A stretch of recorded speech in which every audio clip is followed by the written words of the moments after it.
The Sonic Truth Dynasty Fantasy Football Podcast has begun. I guess that's the new way we're going to begin. I'm Alan Seslowsky of RotoWire.com, moderator of the Sonic Truth version 2.0, brought to you by the Breakout Finder. You can follow me at Alan Seslowsky. To my left is Theo. How are we doing today, Alan? It's a great hat. I love it. Love the Breakout Finder. Breakout Finder. Brought to you by. This is chaos in the beginning. This is chaos. I love just ruining Alan's whole flow at the beginning. Alan's like, I got to go. We got to get started. We're starting the show 10 minutes late. The YouTube audience is waiting for us. We've got to deliver for them. And then I start the show with a drum roll he had never heard before. Do you want to hear what I had prepared for the listening audience? Do you want to actually hear what I had? And then I hear myself repeating because I have YouTube open as well. But anyway, here, we'll go off script a little bit. As everybody knows, that we have relaunched the Sonic Truth podcast, which is dedicated to all things Dynasty and rookies and free agency and how to help you take an advantage and get an edge in your fantasy football Dynasty leagues. And we'll start. To my left is Theo Gremminger, head of podcasting for Player Profiler. There he is. Look at him with his new microphone. Theo, that was the number one piece of feedback that we got, is that Theo needs to upgrade his microphone. Did you do it this week? Well, we had to listen to our audience, Alan, and I had to upgrade the microphone. Podfather. That sounds delicious. It's very professional, guys. I had Alan helping me recalibrate it earlier. Hopefully it's very easy on the ears. Put in the chat right now if you think that Theo's mic, it doesn't sound like he's a part of the moon landing from 1960, whatever it was anymore. So, and then on my other side, Matt Kelly, the Podfather. He's here. He's queer. He's back. Sponsored by the Breakout Finder, as is on his hat. Matt Kelly, good morning to you. Breakout Finder just dropped the 2023 class, all the breakout ratings, the dynamic scores, the teammate scores, everything. Also, dynamic score, teammate score, level of competition, all these Breakout Finder specialty metrics are available on Player Profiler in the data analysis section. You will be able to find those metrics, if not today, soon. They'll be added to data analysis as well, so there's multiple places for you to look those specialty metrics up. They're important. They go into this larger algorithm that determines the probability that any given player, wide receiver, running back, is going to break out as a professional. That means like a 1,000-yard season or 200 fantasy points. One or the other is considered a breakout. Jackson Smith and Jigba, shocking, has the highest breakout rating among this wide receiver class, but it's not like an outstanding Jamar Chase level breakout rating at all, which speaks to the weakness of this wide receiver class. And on the running back side, Bijan Robinson has one of the highest breakout ratings of all time. No surprises there. There are surprises down the board. Go to the App Store, get the app. It's $5 to get some of these other metrics. It's a couple extra dollars, but it's a good deal, right? If you spend $10 total, it's a great deal. Great deal. And our Dynasty Dominator app is also updated with all of the rookies. You don't have to, like some trade calculators right now will say, what is the 101 worth for this player? For our app, you can put the word Bijan Robinson in, or you can put CJ Stroud in. You can put in any rookie and find out their trade value. It's fantastic. Or the pick. Or the pick, you can absolutely. put in the 112, right? Because the 112 is not actually completely aligned with our 12th ranked rookie. Because there are some cases where in a rookie draft, you can get our 12th ranked player at, say, the 14th pick, right? So the pick values are a little higher than the corresponding player on the rankings, because sometimes in real life when you're drafting, you're not drafting against all Sonic Truth listeners. You're not drafting against all Dynasty Dominator users. So you're going to be able to get value, and so the picks are worth a little more than the corresponding player on the rankings because of the game theory component of the valuation system? Yeah, I would say that it's easily the best trade calculator out there, and in terms of just being able to measure trade equity, it's clearly the best one. I used it all weekend long. We have cut day coming up in the FFPC. I completed like 5 or 6 trades this weekend, and I'm using the app. I'm not just talking about it. Yeah, the Don't use the word- FFPC is going to partner for us this year, and actually that partnership kicks off tomorrow. So as of tomorrow, you're going to start to see more FFPC related content on the site, rankings, ADPs.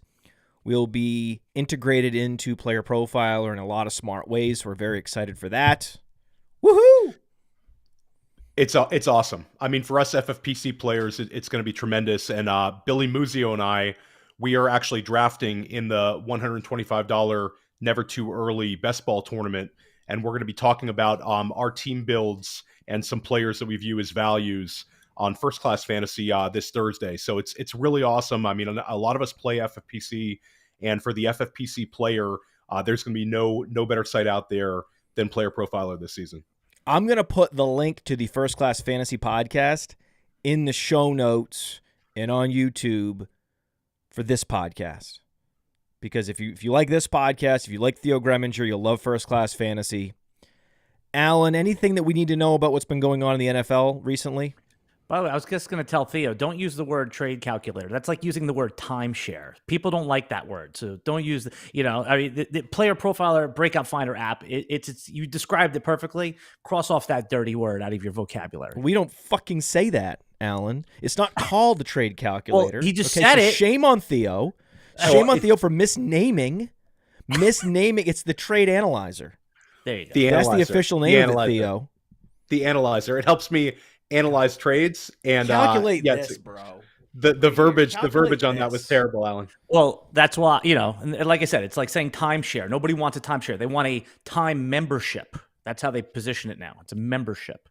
Did you ever see the documentary of the king of timeshares who had the giant house, the biggest house in the world, or the biggest house in the United States, not in the world, but the biggest house in the United States? There's obviously Saudi palaces and whatnot, but the biggest house in the United States in Orlando. And he was in the verge of finishing it when the 2008 crash happened, and all of his timeshares went to zero, and they had to stop construction right before it was finished. It's an amazing documentary, and I just remember, like, what was his? How did he afford all this? Oh, he invented timeshares. Oh, okay, yeah, that was a booming business at one point.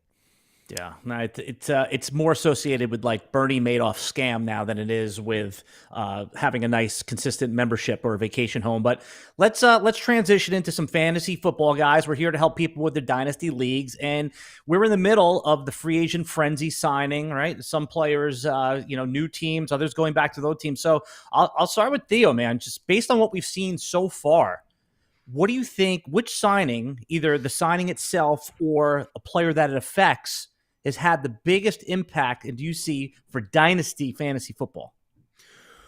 For a player, it's Derek Carr signing with the Saints, because I think that the writing is on the wall. The Chris Olave is going to be putting up wide receiver 1 like numbers, if not getting inside of the top 10. He's a fantastic player. Went over 70 receptions, went over 1,000 yards last season as a rookie. Had the target share, the air yards. Everything you want, has the high draft capital. They paid an absolute fortune for him. And a lot of people are kind of turning their noses up at the Derek Carr signing. We don't need to be excited about Derek Carr, but Derek Carr's last 4 seasons, he's produced the wide receiver 3, the wide receiver 11, and 2 top 3 tight end, top 3 tight end finishes. So his number 1 target is going to get fed. And his number 1 target has been, producing for us as fantasy players. So I'm excited about that one. For a team, it's Atlanta. Atlanta is spending like crazy. They're adding, they're kind of adding to their identity. They, made sure Chris Lindstrom was going to be back this year, solidifying that offensive line. They add Jonnu Smith. Jonnu Smith, is a good blocking tight end. So I think their smash mouth approach, they're adding to that. And then on the defensive side of the ball, They went out and got Jesse Bates, and they added a few more defensive starters. So I think for me, the fantasy winner is Olave. The team winner is the Atlanta Falcons. All right, Podfather, who was the most impactful signing yesterday that's going to affect your dynasty rankings? NFC South up for grabs. Big time. NFC South up for grabs. Atlanta knows this. They're like, okay, we're going to solidify the running game. And what does this mean for the running backs in Dynasty, Theo? It's interesting. Atlanta's one of those spots. I mean, we're going to get to it with Allen. But, Tyler Allgeier, to me, is like free right now in a lot of Dynasty leagues. If he can survive the next few weeks and then survive, the 3 days of the NFL draft with no complete dustable addition, then he's sneaky right now because, he went over 1,000 yards as a rookie, and he kind of fits, the Arthur Smith approach right now to smash mouth football, where he's going to see, his fair share of carries. And, he's potentially, I think, a very, very effective goal line back this season as well. 17 targets, ranked number 65 in the league. That wasn't great. In his advanced receiving on playerprofiler.com, 0.87 yards per route run, but the catch rate, 94.1. That was good, right? So the catch rate, great. The route participation, low, because basically they had him in there on running downs. So they were telegraphing to the defense, hey, we're going to be running the ball when Tyler Allgeier is out there. That's why his target share was so low. And yet, catch rate, impressive. And he did catch passes at Utah or at BYU. Yeah. So he 28 receptions on 39 targets in his final year at BYU, and then he had 1,600 rushing yards as well. So he's an adequate, 10% target share in college. That's impressive. So if they can consolidate this running game around him, he becomes very interesting that he's clearly there between the tackles grinder, right? 1,000 rushing yards, as you talked about. And if he can catch some passes, if he can get, 35 to 50 targets, now all of a sudden we're talking about a guy not putting up 10 fantasy points per game. We're talking about 14, 15 fantasy points a game, having one of those Josh Jacobs style seasons, one of his first couple seasons in the league. He only had 4 touchdowns. So they improved the offense overall. 10 rushing touchdowns are in his range of outcomes, and 30 catches in his range of outcomes. That would almost double his reception total from last year. He could double his touchdown total. That's how he goes from 10 fantasy points a game to 14. At 14 fantasy points a game, he's an incredible asset. Yeah, big time. And he's super cheap right now. And obviously, there's a lot of time left for free agency, and we alluded to the NFL draft, but Atlanta was so active yesterday, and one of the positions they were not active in was running back. So let's survive another week. Maybe next week we can talk about a little more Tyler Allgeier update. He's got to survive. It's a deep running back class in this free agent class. It's wild how many running backs are out there. But Tyler Allgeier right now, like if you offered like a random second in a lot of leagues, I think you're getting Tyler Allgeier, because I think people do have fear that he's going to be, on that Michael Carter track, on that James Robinson track where he's just going to kind of get replaced. But I don't know. They're spending money in other places right now. How many of these rookies do you think could replace him? Replace. It doesn't have to be replaced. It could be complement him. Complemented, I think, would be more likely, but we want it to be somebody different than him in who they add. If they add another guy who could, threaten between the tackles, I wouldn't be as happy as if they added, somebody who maybe projects more as like a satellite back, or as a third down type guy. So you don't want them signing Damian Harris. You don't want them signing Miles Sanders. You don't want them drafting Bijan Robinson, clearly. Yeah. You don't want them drafting Zach Charbonnet. Basically, Zach Charbonnet is an upgraded version across the board. Would you agree with that? He's 100%. Basically a better version of Tyler Allgeier in every way. Zach Charbonnet, right? And Roschon Johnson would be another danger zone addition. If Atlanta added Roschon, I think Roschon just projects as like a better. Cody Carpenter made that comparison where he could be like a better Tyler Allgeier, and I think that's a good one. So there's a few bullets he's got to dodge, but Allgeier's super interesting. Dude, A it number. keeps going. Kendre Miller, Tank Bigsby, Zach Evans. This is not great. I mean, I know that I just don't want anyone to get their hopes up that this guy is going to go full Neo and dodge all of these bullets. Yeah, I mean, I think there's a number of running backs that we could say that about right now. It's scary times to be a guy who's rostering too many running backs on your dynasty team, because there's a lot of spots that are super dangerous right now. But I think Tyler Allgeier, like, if you had to rank the danger zone and you talk to a number of dynasty managers, I think they'd have him towards the bottom of guys that they have confidence level in. And I think that just kind of might be the wrong process. Like Dameon Pierce, I think people are a lot more confident that like Dameon Pierce is going to hold on to his job than like an Allgeier. Yeah, his price reflects it though. He in a draft of 1, he just went on the 10-11 turn, Tyler Allgeier. I mean, again, it's a sample of 1, but it's money on the table, and I think that really underlines what you said. It's well worth the squeeze there. There's almost no risk involved. Dante Foreman. Foreman would be catastrophic for Tyler Allgeier. That would be like catastrophic. Jamal Williams, Rashad Penny. Do I have to keep going?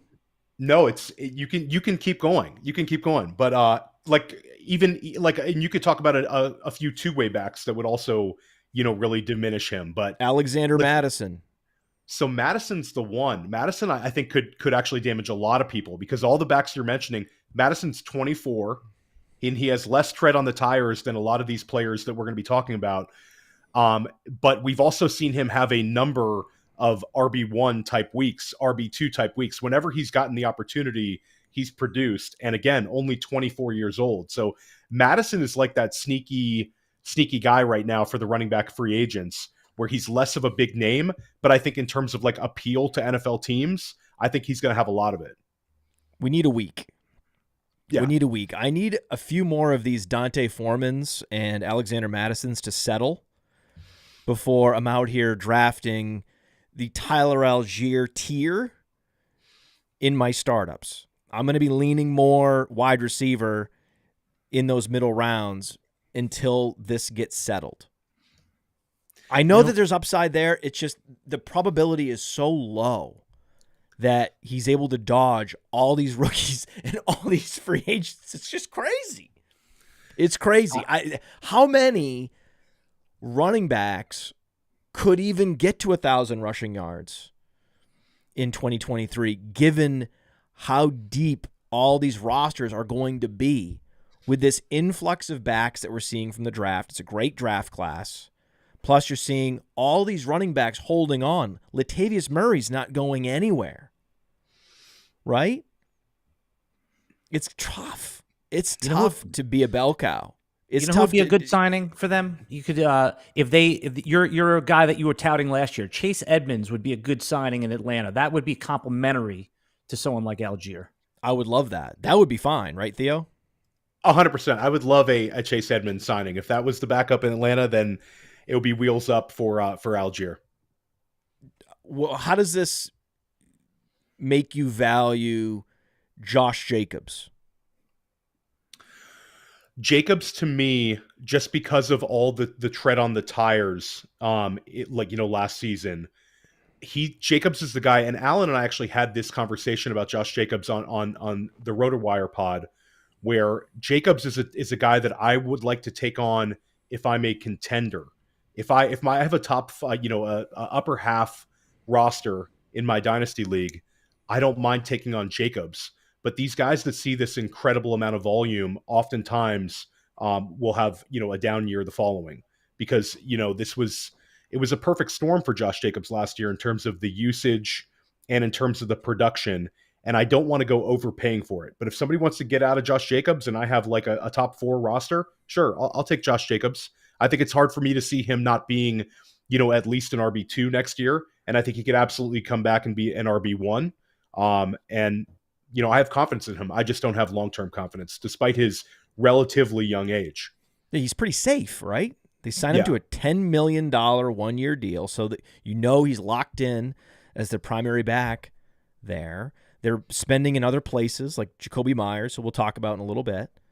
So he's one of the safer running backs in all of fantasy at this point. Just for this year, understood, but very safe. Because they also spent a 4th rounder on Zamir White last year. So you can see them waiting even longer now. They're like, listen, we got a 1st rounder in Jacobs, $10 million. We got a 4th rounder in Zamir White.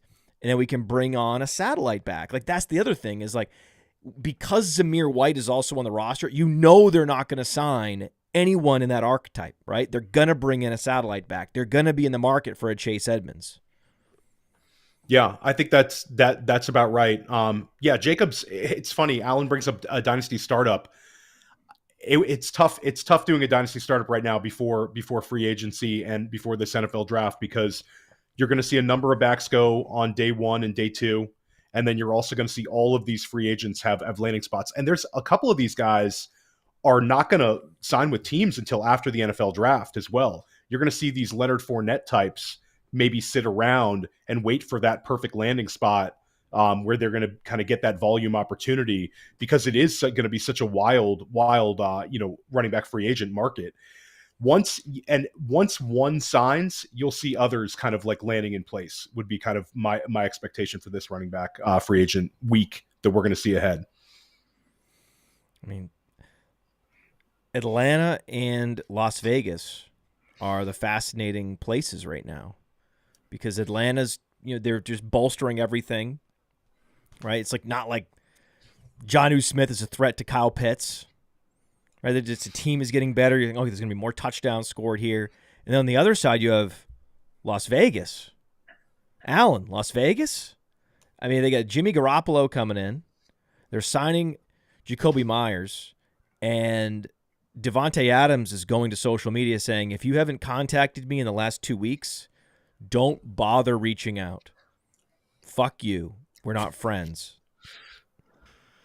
What does it mean for Hunter Renfrow? Because that's, I think, the most fascinating part of this is that they have a Jakobi Meyers skill set type of guy. We all know that Meyers is better than Renfrow. So, Podfather, do you think that Hunter Renfrow is basically just now depth on the Las Vegas Raiders? Or is he someone that a wide receiver thirsty team like the Giants or go down the list might give them an actual draft pick for?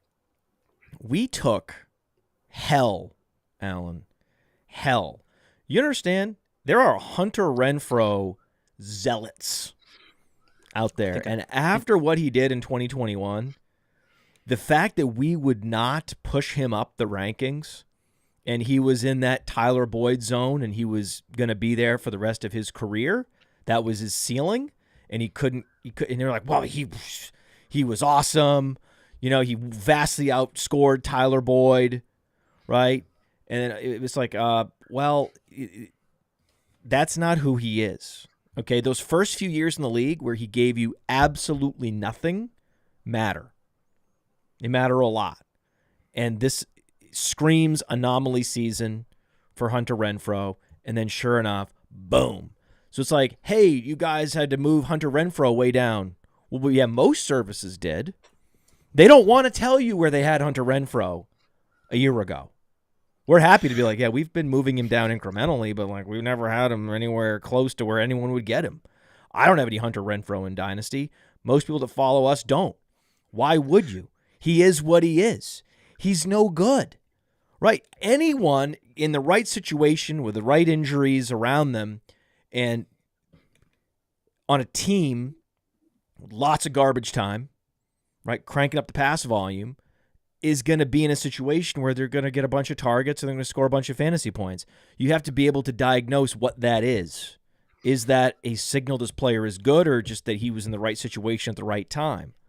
And all you have to do with a guy like Hunter Renfrow is just go back in time a couple seasons and be like, okay, did nothing, right? So we're just not, we don't get fooled by that. We're not going to get fooled by a guy like Hunter Renfrow. On the other hand, Jakobi Meyers was productive as a rookie. Jakobi Meyers came into this league and boom, was better than first rounder N'Keal Harry in camp when they were both rookies, and the roster watch guys were coming back saying, hey, they prefer Meyers to, it's weird, but you guys, you're not going to believe it. So there's a guy we were high on, right? We were high on N'Keal Harry. The breakout finder. Like, the breakout finder's not perfect, right? I love the breakout finder because it's this clinical diagnosis just based on the numbers. What's this probability of breaking out? But it's not perfect, right? And no one has a 100% breakout rating because there's been all these super impressive prospects of the past that have not delivered, and N'Keal Harry is one of them. But Jakobi Meyers, as an undrafted free agent signing, was not drafted, wasn't even a 7th-round pick, seizes that job right away, and he's been productive ever since. So to me, this is bad for Davante Adams. This is really bad. I mean, this guy's already turning 30, and now he's in a situation where he has a less accurate quarterback. There's going to be fewer touchdowns. Now they're adding Meyers, who is going to absolutely cannibalize some of his target share. He's the big loser. Yeah, I would agree on that one. It's kind of funny, Alan, you bring up like the Hunter Renfrow. Like, Renfrow was never a McDaniels guy. Like, that was this narrative that some people were pushing was, look at this guy. He's had all this success with like Wes Welker. So of course Renfro's going to see targets. And Matt, I'm sure you remember there were some people trying to make the argument that this wasn't a good landing spot for Davante Adams last year because of, you know, the fact that there's Waller and Renfrow could make tapaways. It was the stupidest argument ever, but there were some people like allowing Davante to fall a little bit to like the, you know, the second round. There was a time period with the second round Davante because of this worry of like Renfrow, but Renfrow was never a McDaniels guy. Last season, he had 2 games with 7 targets and then 1 game with double-digit targets, and I believe that was one of the first games of the season. So McDaniels saw what he had. You saw Mac Hollins getting work, and even some of those weeks where Renfrow, you know, had decent matchups, it just never happened. So it was never a McDaniels guy. McDaniels goes out and gets a guy he's familiar with in Jakobi Meyers. I think Matt's spot on. I mean, I think Meyers is actually a sneaky value right now because I think that he handpicked his landing spot. He went with a coach that he has familiarity with, and he's going to have a bigger role than maybe some people are talking about, despite the fact that there's, you know, some target competition, to say the least, with Davante Adams across the field. Let's trigger the audience a little bit, guys. All right. You know, I think the biggest impact for Dynasty fantasy football, as far as what's going to affect the trade markets in existing leagues and how startups will be drafting in their Superflex leagues, is that Sam Darnold signed a 1-year deal to be the backup quarterback in San Francisco. So, Podfather, if he's the backup, who's going to be the starter and who's going to be not in San Francisco next year? Or is this really just that Brock Purdy may not be ready next year? Brock Purdy had elbow surgery. Brock Purdy has to have his UCL, his ulnar ligament, reattached and repaired. What are we talking about? Right? I mean, Ben Roethlisberger had that surgery, and he was never the same. Brock Purdy's a young man. So Brock Purdy's going to be fine. I think he'll bounce back.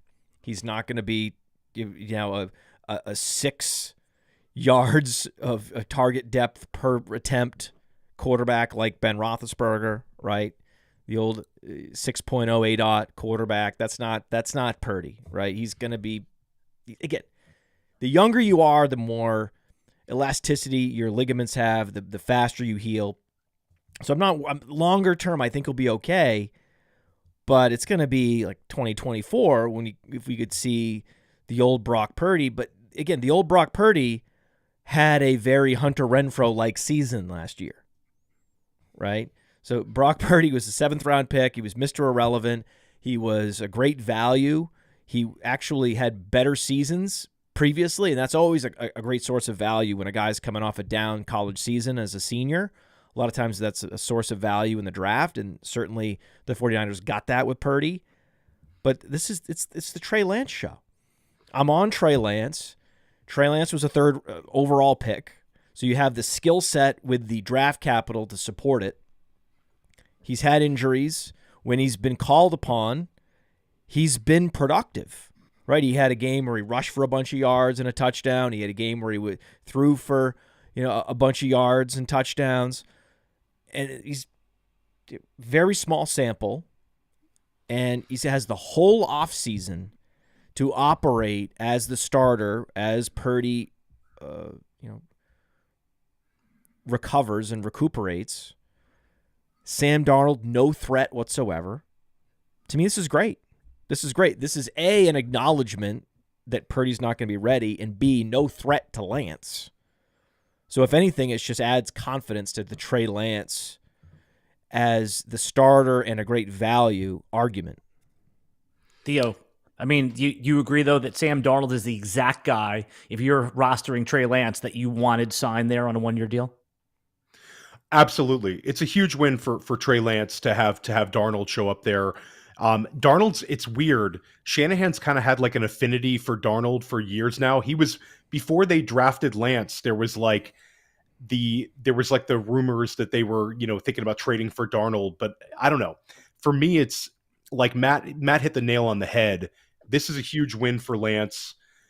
Darnold's a guy that I think Shanahan always kind of had like that Shanahan belief that, hey, I can make anybody a little bit better. So I think Darnold kind of projects to like a Shanahan project backup more than he does a threat to be a starter. So yeah, it's a huge win. There's a number of guys have to now roster Darnold in Superflex. Absolutely. Yeah. Especially if you're a Trey Lance manager, go ahead and get Darnold, because like Matt talked about, the recovery for Purdy is not going to be nearly as quick as some people think it could be. Is Trey Lance ready to go yet, though? Is he fully healthy yet, guys? Trey Lance should be ready to go. I haven't seen any concerns that Trey Lance is not going to be ready to go for training camp. But he's also a quarterback that's only had a handful of starts, and he only had a handful of starts in college. So it's very possible the guy can't play. Right? Billy Muzio thinks he can't play. I wouldn't be surprised if he can't play, but I'm going to take the chance. Right? I'm going to take the chance that he can play, and if he can, with those weapons, he's a top 5 quarterback. So you need to shoot for upside. Upside wins championships, especially if you don't have to pay full freight for that asset.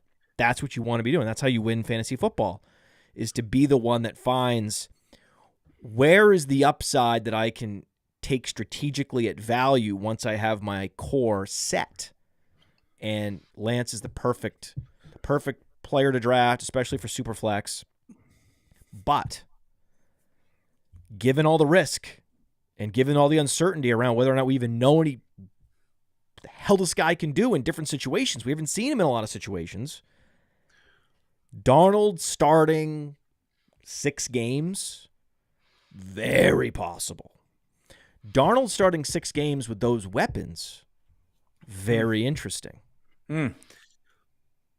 Hey, you know what, guys? Let's take a quick pause here. And then we come back, we have a lot more free agency to talk about, but also we're going to test out a new segment. All right, Theo, we're going to test out this new segment we call Mansions Mentioned, where the Podfather discusses a mention that happened in the mansion that basically it's that his wife one-upped him every week. She tells him something, he thinks he knows, and then she pulls out the receipt. So stay tuned, because after this break, we're going to premiere the world-famous Mansion Mention. We'll be right back.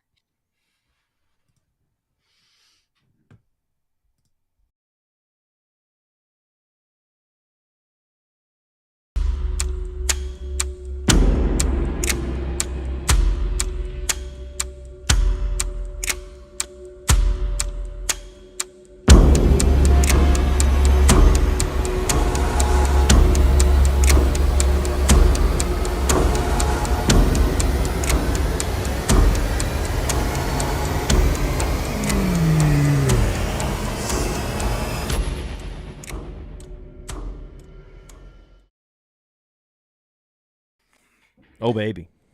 The Epson. Welcome back. Thank you for sticking with us. This is the Sonic Truth Dynasty Fantasy Football Podcast. I'm Alan Seslowsky, along with Theo Gremminger, and of course, the Podfather. Theo, we teased this a little bit right before the break here, but we're going to try something out. You know, the audience loves when Podfather is wrong. They love to get you getting one upped, which doesn't happen often, but it does happen maybe weekly in the Kelly household. So let's try this out, Podfather. What is every week? We need to come up with a stinger for this too. We got to get to work on a stinger for the mansion mention. We got it. We have to have a stinger. I don't know. I mean, there's always the wrong answer sound effect, right? We always have that. That's always a good one. She needs to walk around with that. Like you say something, you put this theory forward, and then she hits the buzzer and then tells you and shows you the receipts. So I sent my wife this meme that I saw on Twitter. I just saw this random meme out of nowhere, out of context, and I just laughed. I just laughed at the headline. I was like, look at that head. Look at this. This is amazing. And I sent it to her. And then at dinner, she's like, hey, I got that meme you sent me. And I was like, yeah. And she said, you know, you're a moron. And I was like, what do you mean? I was like, what is it funny, right? She's like, that's not a real story. That never happened. And I was like, of course it did. She, you know, so this is the meme I sent her, just so everybody can see the meme. Here's the meme I sent her. Okay. Woman arrested for defecating on boss's desk after winning the lottery. Right? And then if you look in the corner, there's a watermark for the newspaper that it's from. Right? And so the emblem for the newspaper is the Valley Report, and it's a rabbit. And it's the tagline is newsworthy news. So had I paid any attention to that, I would have been suspicious, right? Hey, this may not be real. But she's like, that's a fake news story. I can't believe you fell for that. Because my wife she's in, you know, IT security. And she's like, that is the most obviously fake thing ever. I Googled it and I found exactly what this woman actually did. I think there were syringes found in a school, right? That she was basically loitering around a school with syringes or something. It was something crazy. You know, something really inappropriate. She didn't dump on the desk. So what ends up happening is they find a headline that's funny, or that they can get clicks, right? A click-worthy headline, and then they find the perfect matching mugshot from just an internet search of mugshots, and they put them together, and then they create a fake newspaper that, you know, doesn't exist. But I'm obviously not going to do any of this thinking about the story. I'm not going to think about how ridiculous it is and how obviously fake it is. I'm just going to forward it on to people. You know? I mean, a lot of people are getting fake news these days. Garrett Wilson was fake news yesterday.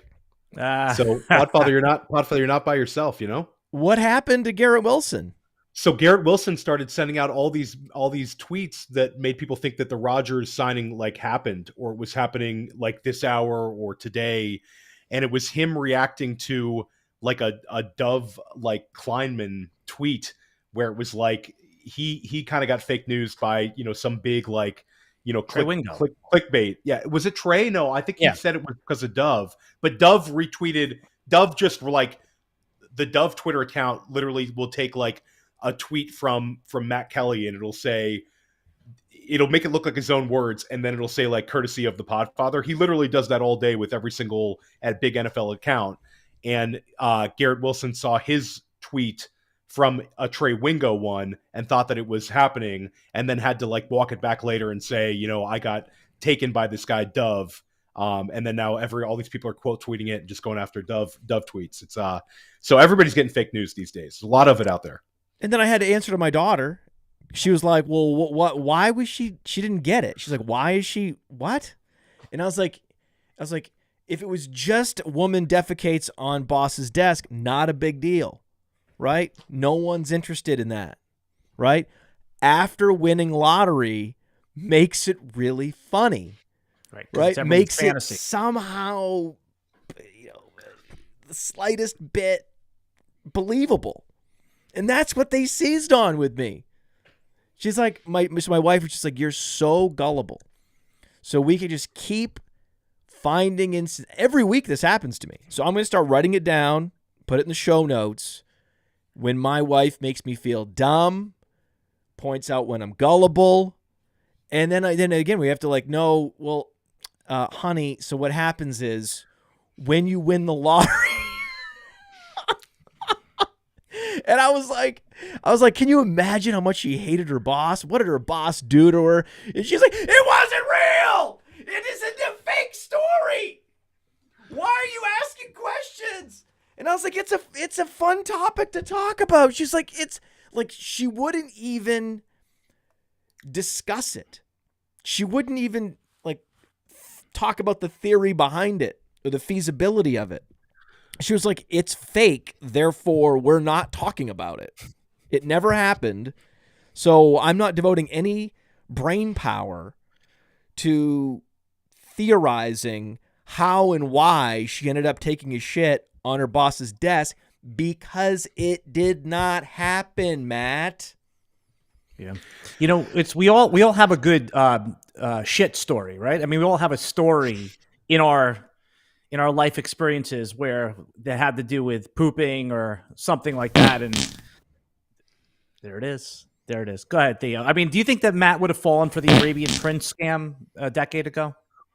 No, but I think that the poop revenge narrative was something that Matt was swayed by. You know, it's like the poop revenge narrative. It wouldn't be, you know, my reaction to the lottery, but you could come up with like a scenario where somebody was so angry that they're going to finally get their poop revenge on their boss. So, you know, it happens, Matt. It happens. Go ahead. I was trying to ask, like, when do you think she's going to go through all the money? How much of the money do you think she has left? And my wife was like, stop talking about this. This isn't interesting. And I was like, then I showed the picture to my daughter, like, how much money given that she, you know, defecated on her boss's desk, how much, given that what that tells you about her personality, how much of the money do you think she has left? And my wife was just like, she's like, this is so stupid. Can we talk about anything else? And I was like, I'm kind of interested in whether or not she has any of the money left. When I heard the story, I was strangely turned on. I don't even know what happened though. So that's a whole nother show. You can't help what your kinks are, Theo. You just can't help what your kinks are. So you can't help it, Alan. No judgment. That was an important part of the selection of the mugshot. Right, the woman couldn't be too hideous, because right. Some people like Alan would need to be turned on. Yeah. And it always, you know what she looked like? She looked like the typical mugshot of every like 6 years. You see a teacher in Florida, a female teacher in Florida that had an affair with like a 16-year-old boy. Right? Like there you go. That's exactly what the person looks like when you see it, and you're like, oh, okay, you know. You definitely get those vibes. What do you mean? Yeah. What do you mean? Yeah. Okay. What do you mean? Well, I think that, I don't know if it's too out of line that, you know, nobody likes to see, you know, pedophilia, but anytime there's a decent looking teacher that has an affair with a 16-year-old boy, then those stories come out. Most men, we say, you know, like, they're like, oh yeah, I wish that happened to me. They always say that. Now, again, we don't advocate for anything illegal or anything like that, but I think that is something that we've all had that thought in our head. Oops. Cancel. You know, Justin Fields has a huge weapons upgrade. Oh, before we get, it was a big trade. I mean, you could talk about free agency if you want. We could talk about Jakobi Meyers all day, but I think it's more interesting to talk about this Carolina trade. Well, I have a good transition for you. You said that, you know, transition it from the teacher. So the Podfather's wife is trying to tell Podfather, hey, don't bring that, don't do that in here, or I'm going to throw you out of the house. Another player that's looking possibly to get out of his house is Austin Ekeler.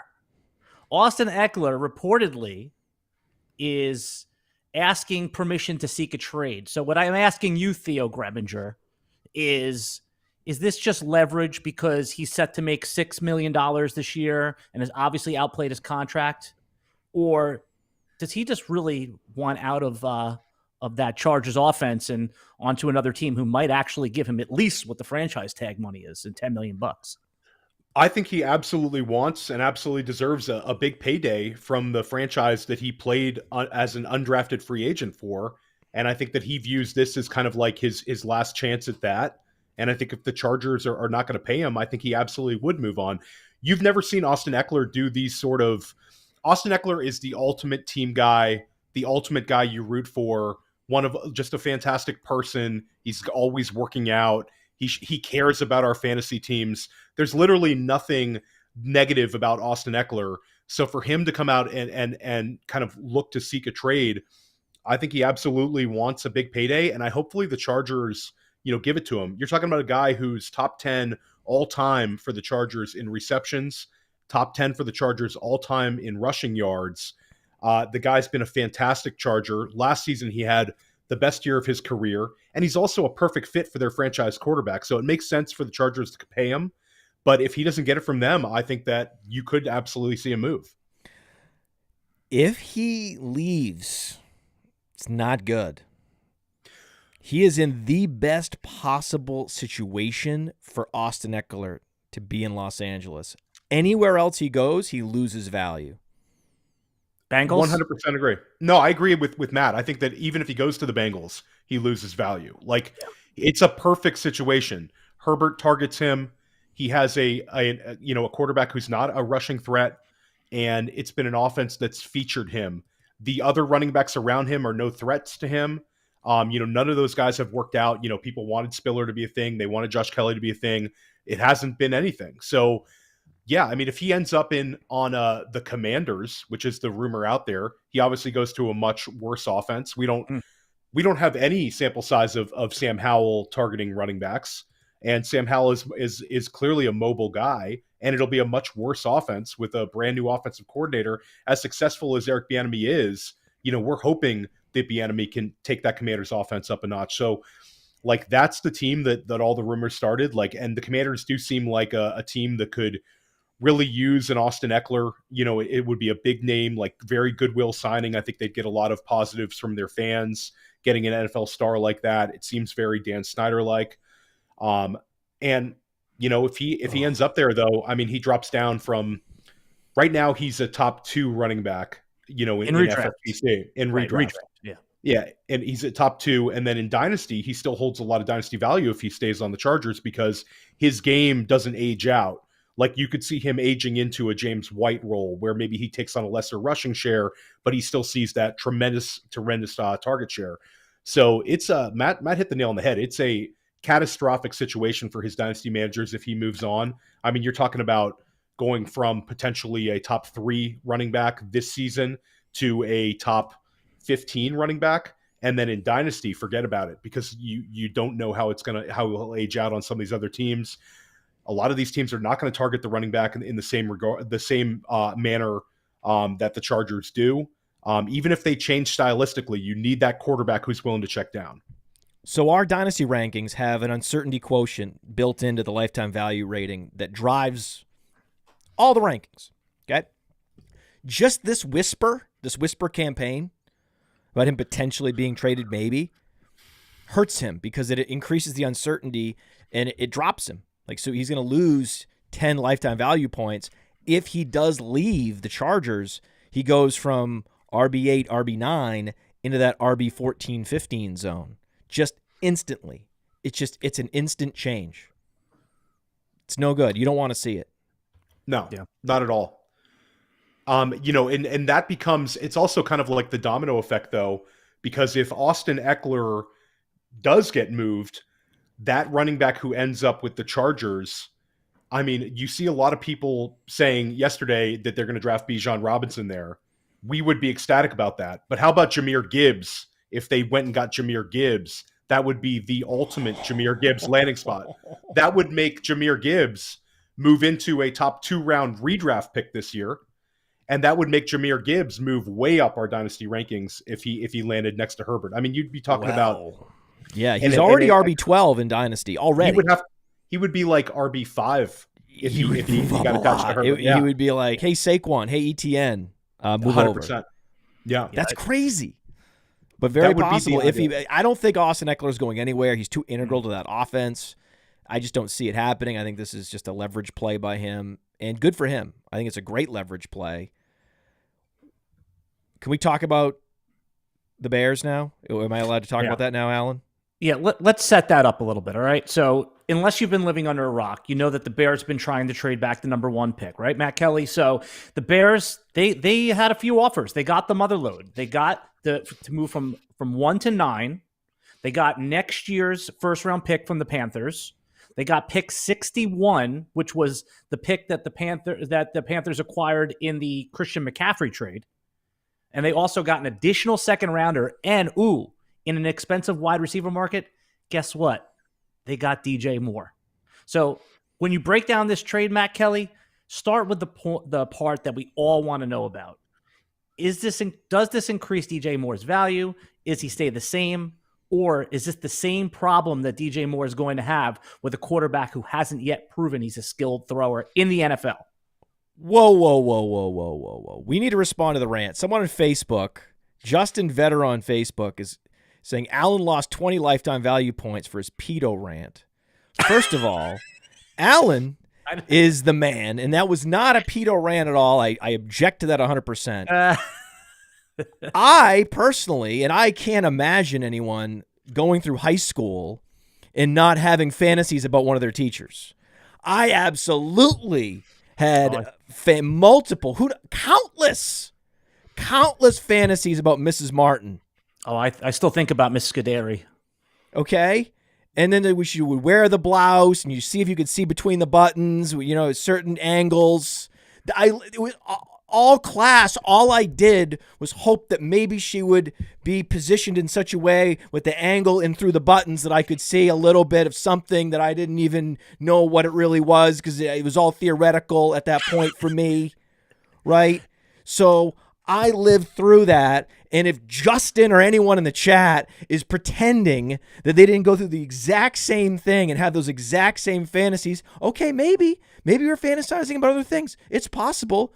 Not everyone fantasizes about the exact same things. People have different kinks, right? And different things to turn them on, right? But you had something, all right? And my guess is when you're in high school, it was probably someone older at some point turned you on and got you going.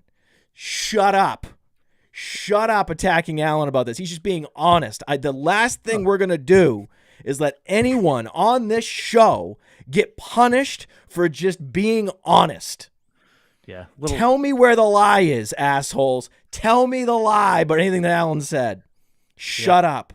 It's a little Oedipus complex-ish. We can get into the whole, Freudian couch thing. I mean, what else do you tune into the Sonic? Mrs. Martin was hot, man. Who was your Miss Martin, Theo? So I went to an all-boys Catholic school with an all-male faculty, so I didn't have the same high school experience you guys had. Who was your Mr. Martin? There was no Mr. Martin, but shout out to the Heights School in Potomac, Maryland. Great school. You really bailing on this, Theo? I don't quite have one of those because of the middle school though. There was a couple in middle school, but I can't recall the names at this point. Jesus there was a couple Christ! of them, now you're going middle school. Middle school. Hey man, 8th grade is 8th grade. Cancel Theo. Cancel me, everyone. No, actually, no. Tune in for honesty. Yep. No canceling here. We tune in for honesty. God damn it! I can't believe there's knuckleheads on Facebook trying to, have us pretend like these things aren't real. My childhood happened. I remember these things. Stop trying to insist that these things didn't happen to me. They did. She was hot. Justin Fields. No, DJ Moore. That's what we want to know about. DJ Moore first, please. Okay, DJ. You want DJ Moore first? Yes, because he's the one who is going to have the perception value change. So I want to know, is it an actual value change? Well, yeah. Isn't it? I mean, DJ Moore is, well. So I don't know. God, actually, you know what? Like the more, oh yeah, I thought I had the answer, and then the target competition and the lack of pass attempts makes me less certain. I love that he has a quarterback upgrade. I hate the fact that now there's more target competition and there'll likely be fewer pass attempts. I just love the trade in general for Chicago. I love the trade for Justin Fields. This is a lateral move for DJ Moore, more touchdown equity, more, higher ceiling. But if you're just projecting based on targets, he'll probably come down. I think in our season projections, he necessarily came down because of the lower target share and total target projection for this season. But overall, this idea that, okay, Mooney goes down, Mooney misses a bunch of the season, or Claypool, some of these weapons miss games, suddenly target share opens up. He can have a similar target share he had in Carolina, but better quarterback and just a more efficient offense overall. That's how he has a career season. So a career season is very much in his range of outcomes, but he also could just be in the mix and not getting targeted as much. It's such a masterstroke for Chicago, though, knowing that this is such a weak free agent class and it's a weak draft class. For them to get DJ Moore thrown in for free was a masterstroke. I think that is the headline, right? And then, yes, Justin Fields' fantasy stock absolutely surges. DJ Moore, no movement, but based on upside, a slight tick up. Maybe. Yeah, for me, it's a slight tick up because he's going to be attached to a very good quarterback in an ascending offense. But I think that the way you handle it is, if somebody's looking to get out of DJ Moore because they're worried about some of the volume concerns, I think you can go ahead and trade for him. But you certainly don't want to overpay, based on the news, which I think a lot of people are doing. DJ Moore trades are kind of happening frequently right now because anytime a player's moved, there's going to be a couple of managers trying to get rid of him and a couple of managers trying to get him, across the dynasty stratosphere. So for me, it's a win for DJ Moore long term. Like Matt talked about, I think for this year in particular, I know that Billy moved him down a few spots. So I think that there's a chance that he could be like a high-end wide receiver 3, which that's not good. But for me, I'm gonna project him higher. I'm gonna still have him, right about the same, because I believe in the talent, and I believe that we overadjust sometimes when talented wide receivers who are not too old get into new situations. I think a lot of times we've made mistakes, and I'm not saying he's Stephon Diggs, but we can remember Stephon Diggs being the wide receiver 28 in redraft, and he finishes wide receiver 3. DK Metcalf last year, who I think that in terms of a dynasty asset would be ahead of DJ Moore, but it's they're both very talented wide receivers. It's not like a huge leap for me to put them in the same hat. DK Metcalf, we overcorrected because of quarterback concerns, and he finished well. Amari Cooper last year, and I'll give Matt and Cody credit. Matt and Cody were not on this train. We talked about this in Vegas last year, Matt, how Amari Cooper was such a good value. Amari Cooper was wide receiver 40, and he found a way to finish inside the top 12 last season. So for me, I don't want to get too caught up in I believe that a very talented player like DJ Moore, it's kind of like the finds a way argument, which is a poor process. But I think that if you're a very talented player, you get schemed for, and they're going to find manufactured touches for DJ Moore whenever they can. And I think with a player like Justin Fields, who's such a rushing threat as a quarterback, I think that it's boding well for DJ Moore. So if you can get DJ Moore for, what you were paying for him last week, go ahead and trade for him. If you have to overpay, don't do it. And if you want to trade and get out of it, make sure you're still getting top value, because this is not a situation we're just abandoning a ship of. But for Justin Fields, it is Justin Fields to the moon this season, and for as long as he's a starting quarterback in Chicago. It's just unbelievable. Matt hit the nail on the head. They went out and added DJ Moore, not only with this free agent class, but Matt, they don't have to even consider Jackson Smith and Jigba at 9, which was what some people were saying that would be the great Jackson Smith and Jigba landing spot, because he'd get attached to Justin Fields and it would solve a lot of Justin Fields' problem to have a wide receiver 1. they can go elsewhere at 9. They can address the offensive line. They can go edge rusher. They can draft a cornerback if they want.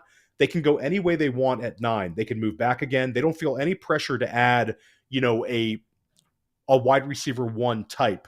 They didn't have to go spend money on Jakobi Meyers, who was probably the best fit, and they get a player much better than Jakobi Meyers and DJ Moore. So Justin Fields, it's an unbelievable scenario for Justin Fields. A big hat tip to the Bears. They pulled off getting exactly what they wanted in terms of getting all this draft capital, getting all this equity, and then adding the best wide receiver that you could get this offseason. Incredible. Just an incredible job. And there is a hierarchy of target fragility. Okay? When you're talking about target share fragility, there's a hierarchy. It starts at the bottom. It starts with Chase Claypool. Okay? So in a situation where targets have been added, due to the law of the conservation of targets, everybody's affected, but they're not affected proportionally. The guys at the bottom are affected the most. So that's Claypool, that's Kmet, right? Is Cole Kmet as dynamic a receiver as Darnell Mooney? No, he's not. So he's necessarily at risk, right? Claypool, very much at risk. Because now he's probably going to be put in like a big slot role. And I think there can be targets there. Sure, there's going to be some targets in a big slot role. But maximum fragility for the number 4 receiver in Claypool. Moderate target fragility for Kmet. Moderate target fragility for Mooney. All 3 of them are now very much at risk and are going to be moving down the dynasty rankings because of it.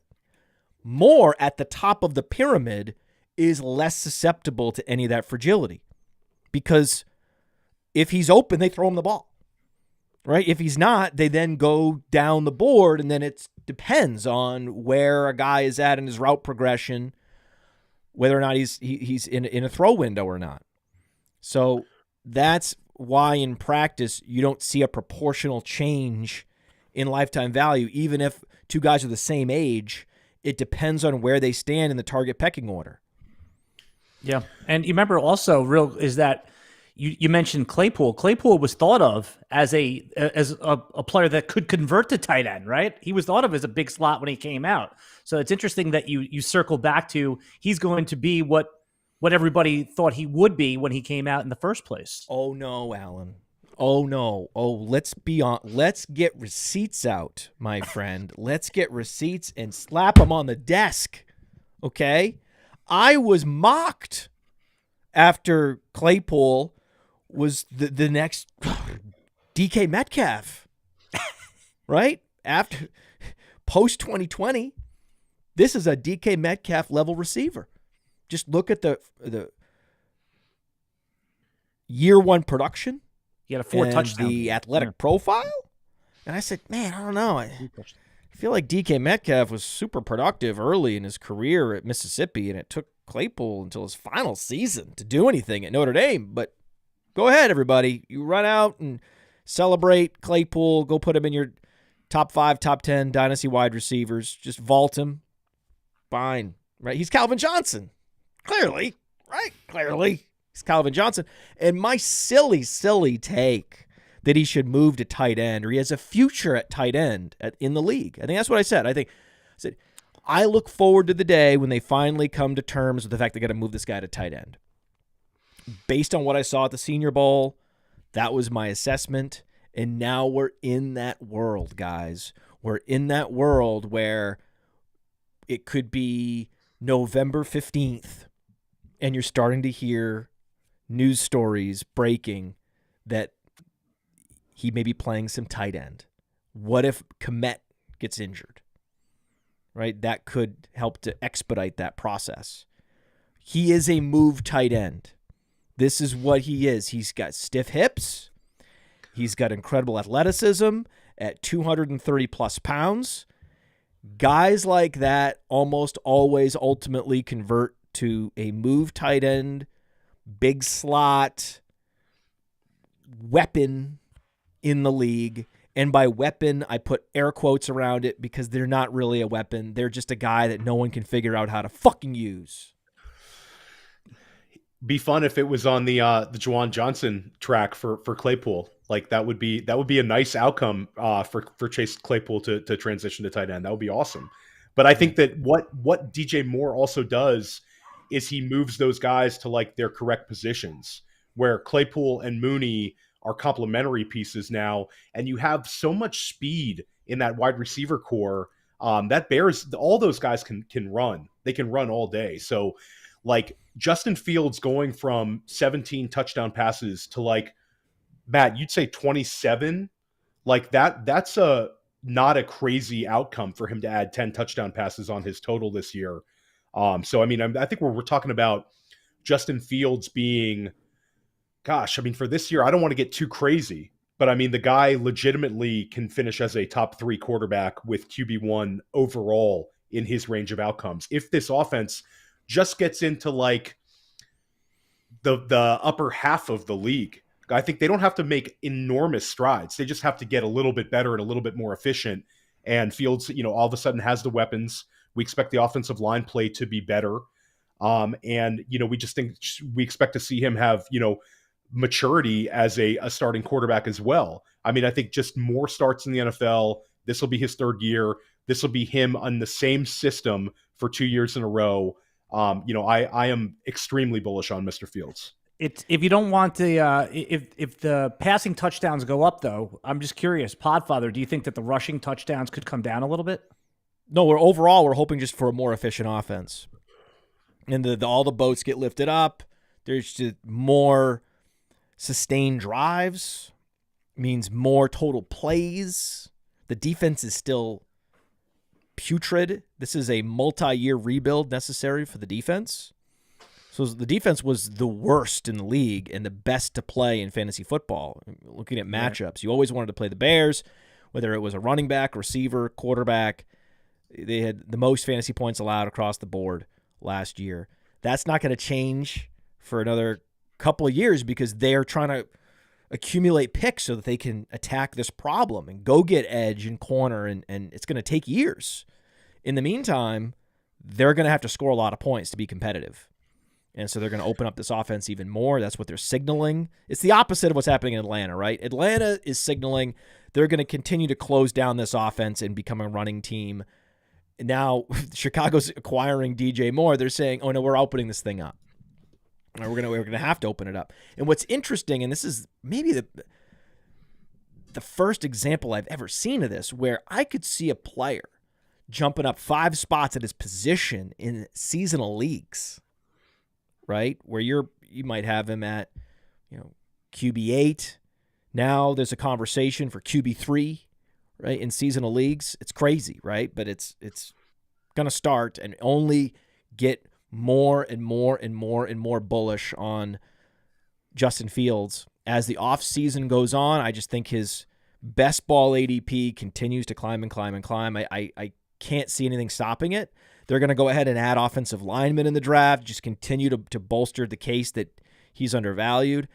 But at the same time, I submitted my Dynasty movers to Aaron Stewart to send out for our newsletter today. So our newsletter drops today. I think we're going to be sending it on Tuesdays in the off season. We tried to send it on Mondays.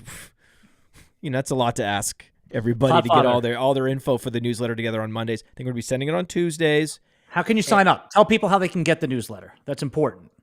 Go to playerprofiler.com. Just scroll down. It's right on the main homepage. There's a big block when you scroll down. Sign up for the newsletter. Plug your email in there. You'll get it. It's the Underworld Weekly newsletter. It gives you the 10 big news events. Are we going to be at the draft? What new podcasts have dropped? What new features are rolled out? We get this brand new NFL draft feature. That's on the site now. So if you go to the NFL draft feature, there you'll see the draft order, the mock draft index, all of Cody's mocks, and all our draft analysis. Plus, now we have the big board. So Cody's grades and his rankings of all the players. I mean, it's a lot. It's a lot of great resources about just focused on the NFL draft on the website. And so you learn about all that stuff in the newsletter. Plus, we got all these other things like Prediction Strike. Prediction Strike is the platform that treats players like stocks, and we actually have the movers there. So it's interesting to see on Prediction Strike, the promo code there is Underworld, by the way. You get a free player share with a $20 deposit, and you get to see, who's moving up, who's moving down, And as the offseason plays out, free agency, the draft, it's going to impact the stock price. And then you can leverage that to know, oh, maybe I'm not going to draft this guy in a dynasty startup because his stock price is falling on prediction strike. Maybe I can wait around. Yeah, that ADP is a month old. I'm going to wait around before I draft this guy because I can see he's one of the big fallers on prediction strike. And we also have a bunch of prediction strike on our Discord channel as well. And you can go to any player page. You can see that big button to join our Discord. It's interesting. You go to the rankings, and yet I couldn't say, hey, Justin Fields is a mover in Dynasty. He's not really moving. Like his lifetime value rating is going up. His ranking's not moving because we had him between Lawrence and Murray. What are you going to do? You're gonna put him ahead of Burrow? You gonna put him ahead of Allen? What are you gonna we're gonna put him? You gonna put him ahead of your guy Lawrence? No, right? Allen, you gonna put Fields ahead of Lawrence? Nobody goes ahead of Lawrence except for Mahomes and Josh Allen. You know that. Certainly, Javonte Williams in your overall ranking shouldn't be above him. 3 years later, I'm right again. Oh my god. Go ahead, Theo. It solidifies Fields though. Like I think that Fields last year, had that magical stretch that really pushed his fantasy production. And I think it's easier for us to see him doing that because I think that's, if you're looking at pure counting stats from last season and you look at it, you say, wow, Fields had a really, really good year fantasy wise, but the beginning was rough. And I think that what this signing did and how it's freeing them up to address the offensive line position, it's really solidifying Fields' dynasty rank where it's not like a bullish projection. It's like, this is what he is. This year, he's going to be a top 5 redraft quarterback. He's in his 3rd season. So he definitely deserves to be, right where he is in terms of our dynasty rankings. And it's kind of a hard argument to even move him lower than that. No, yeah. I mean, he's no longer on par with Kyler Murray. I'd now much rather have Fields. Yes. 100%. But that's about it. That's the only change, really, is that there's really no conversation anymore about Murray versus Fields. There was before, no longer.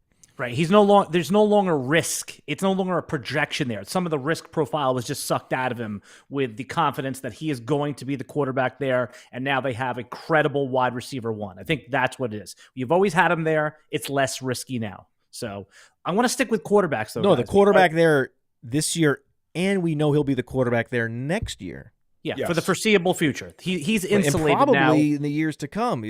Next thing is an extension. Correct. Right? I mean, just get used to it. Justin Fields haters. Yeah, you cannot be a Justin Fields hater at this point. It's like it's over. There's no more hate. The haters were wrong, and the haters were wrong. It's it's over, Johnny. It's over. That's signed, sealed, delivered. But I want to stick with quarterbacks, guys. So I'm going to throw it back over to Theo for a second here because not only do you look for the big name quarterbacks to be signed, but when the backup quarterbacks are signed, and we talked a little bit about Sam Darnold earlier, it really is a signal to what the team might do. And what I thought one of the most interesting signings yesterday that got no publicity was Taylor Heineke was signed to be the backup in Atlanta. Does this mean that Desmond Ridder is the presumed starter in Superflex drafts, Theo? He's going in the 13th round right now in Dynasty startup drafts. So tell me, what does this Taylor Heineke thing really mean for the prospects of Atlanta moving forward, including all the pass catchers? The Taylor Heineke signing solidifies Desmond Ridder, and it also makes Sam Howell have, the folk hero, the Washington folk hero that the fans absolutely love, and Heineke out of the way. So it was a big move for both. And yeah, I think Atlanta believes in Desmond Ridder, and I think they're going with Desmond Ridder. As soon as they were linked to Lamar Jackson, they went out of their way to clarify it so quickly that we don't want Lamar Jackson. They had their social media people like retweeting stuff saying this. It was like they're absolutely in on Desmond Ridder. Can Desmond Ridder be a poor man's Alex Smith for them? I think that's the kind of projection they have for him. And I don't know. To me, I would have, wanted to kick the tires on Lamar Jackson, but I'm not running the Atlanta Falcons. And Desmond Ridder can be a game manager for what they're doing. Matt alluded to the fact that division is wide open. Atlanta is solidifying the defensive side of the ball. They're solidifying their offensive line. They have, by all accounts, two potentially good young receivers in Drake London and Kyle Pitts, however they want to use Pitts. And Ridder could be like a game manager with some mobility. So I think they believe in him, and I think they're absolutely going with him. The Heineke signing was also a good thing if they believe they're going to be a winning team. Heineke has shown that he can step on the field and win a few NFL games here at a time. So if you needed Heineke to step on the field and start three games and win all three, he has that in his range of outcomes next year as well. So yeah, the Heineke signing was definitely significant. You love it if you have Ridder in Superflex Dynasty leagues, and you also like it if you have Howell. That's a good point. I forgot about the Sam Howell aspect. Podfather? In 2016, Marcus Mariota put up 3,500 passing yards. He had 350 rushing yards and 28 total touchdowns. 18 fantasy points a game, QB 12. That is the ceiling for Desmond Ridder. That is the most you'll ever get from him. The other seasons were more like 15 fantasy points a game, 17 fantasy points a game, smaller samples. He's not a top 10 quarterback, never will be. Could he be a high-end second quarterback for a Superflex roster? Absolutely. Is he a value in Superflex? Most definitely. He's going to be their quarterback this year. It's crazy. Right? He has London and Pitts. It's going to be a lower volume offense, but this is what I'm talking about. This was Marcus Mariota was on a team where they said, hey, listen, we're going to ask you to throw the ball 450 times, right? 2 consecutive years, 451 attempts, 453 attempts. He has an athletic profile similar to Marcus Mariota. Arm strength, accuracy, on down the board. There's a reason why they brought in Mariota, because he's a great analog for Ridder. And Ridder got to see how Mariota operates the offense, and I think he's going to do something very similar. And you look at the completion percentage. So in that season I talked about, Marcus Mariota's completion percentage was 61.2, 62.0. This is what we're talking about, right? It's Alex Smith, it's Marcus Mariota. These are not top 12 quarterbacks in today's NFL, but very serviceable, very streamable. In 4 games last year, Ridder's completion percentage was 63.5, and he also rushed for 64 yards. I mean, everything projects, everything sort of extrapolates to Mariota. Yeah. Very reasonable. It's funny because, last year's QB class was so beat up, and we saw only one get drafted in the first round, but I think there's a chance you could have 3 guys from last year's rookie class starting on day 1 this year with Howell, Ridder, and Pickett. It's kind of wild. Well, those that went to the Senior Bowl had great things to say. So these guys look good, right? And they were older. They didn't have the arm strength. Like, it's not what we're seeing like in Indy with Will Levis. Like, there wasn't anyone like that. There's no one like Stroud. Certainly no one like Richardson. But yet, worthy of a draft pick on day 2 for a bunch of these guys. Yep. So I think it's interesting, and he was a game manager for a Cincinnati team that I believe went to the college football playoffs. Yeah, they were in that Final Four. That's right. So I mean, if you're taking Cincinnati to the college football playoffs, then you have some it factor to be a leader of a football team, and not turn the ball over, not put it at risk in clutch situations. Yeah, I mean, everything I'm saying is like game manager with some wheels. But game manager with some wheels is really valuable. Great streaming option depending on the matchup, and then an awesome asset to have in Superflex. Yeah, and if you get Pat Mahomes or if you draft Josh Allen in a Dynasty Superflex startup and then you want to basically go hero QB in a Superflex, that is someone that you could use as a life preserver in the 10th through 13th round right now to fill in that QB2 spot. If you just don't want to reach up, if you don't like the value on Jared Goff in the 6th round or Kirk Cousins in the 4th round, I think that's a good actionable piece of information. But let's sticking with the backup quarterbacks because Mike White, who is a Jets folk hero at this point, guys, he was signed for solid QB backup money in Miami. Miami was another one of those teams, Theo, that came out right away and said, no Lamar for us. So I think we could pencil in Mike White for a few starts, given that nobody believes Tua is going to make it through a full season. Yeah, it's certainly a nice landing spot for Mike White, and it was a very smart move for Miami.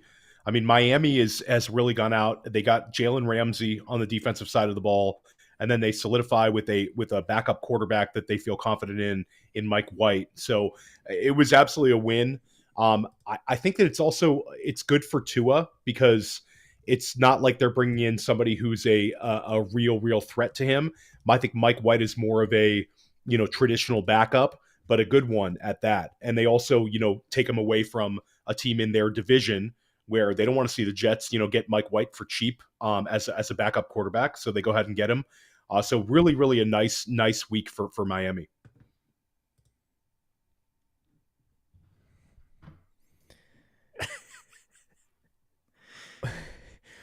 We should talk about how we approach Dynasty team building. If we're going to talk about how to build a Superflex roster successfully, when would you take a Ridder?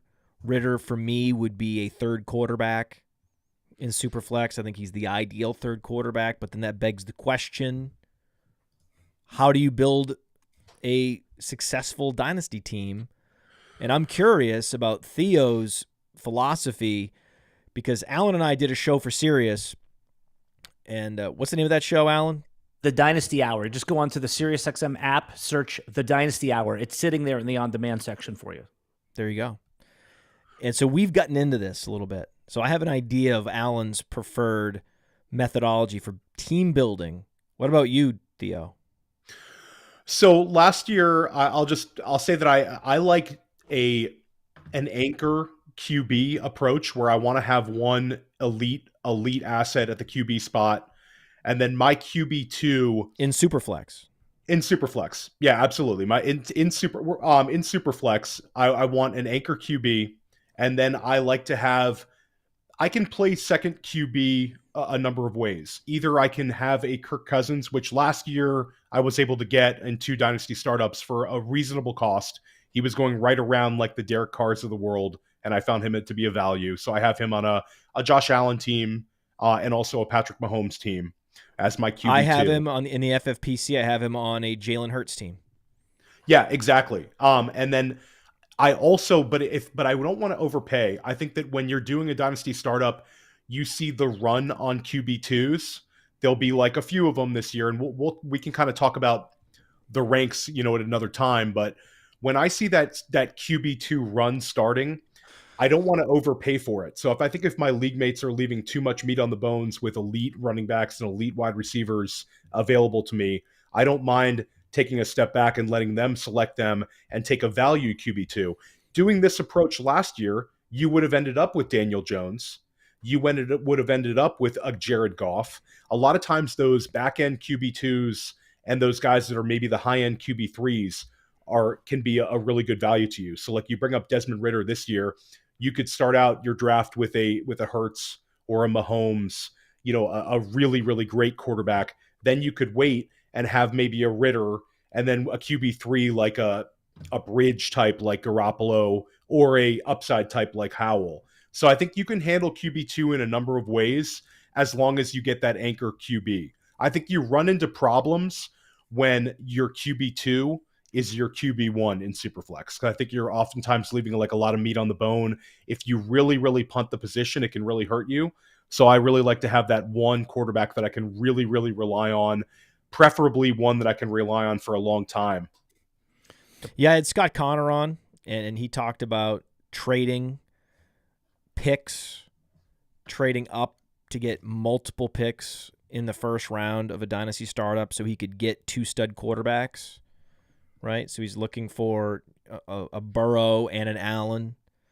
And he talked about teams that in Jordan McNamara, very similar approach.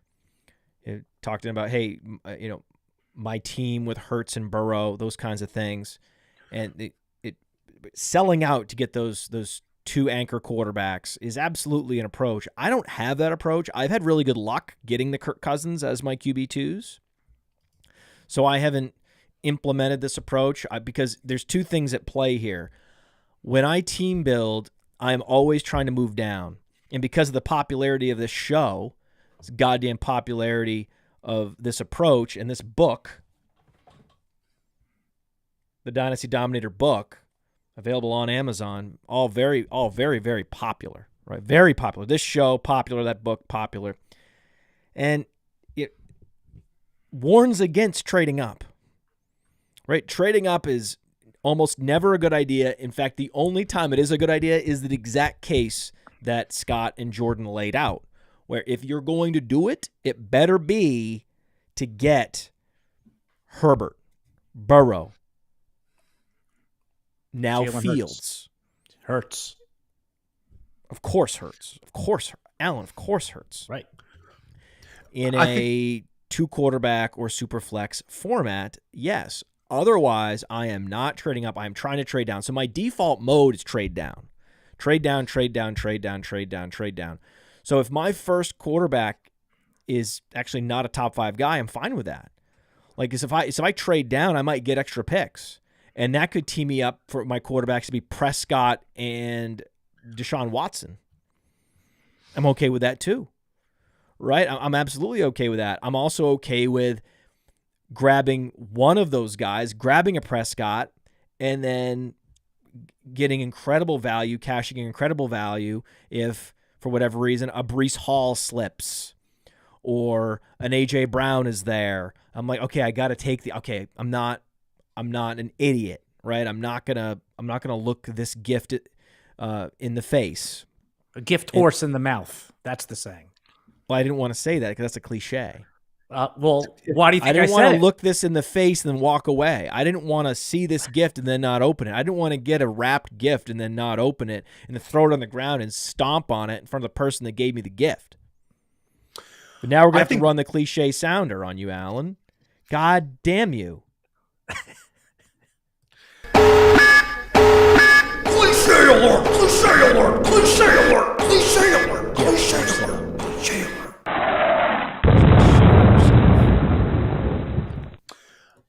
I think Superflex startup strategy is also going to be more interesting this year because I think that if we're projecting CJ Stroud to be the #1 overall pick in the NFL draft, and then Anthony Richardson to be this player that we all believe can be an absolute fantasy superstar. If there's few landing spots that would talk me off of that with Richardson. If Richardson lands on Detroit and he has to sit a year, we're standing on our head because we're so excited about his year 2 prospects. If Richardson lands in Vegas as the next quarterback behind Garoppolo, we're happy about that. So there's really few landing spots that I would be unhappy about. So I think that it's interesting this year, Matt, you bring up the willingness to trade down.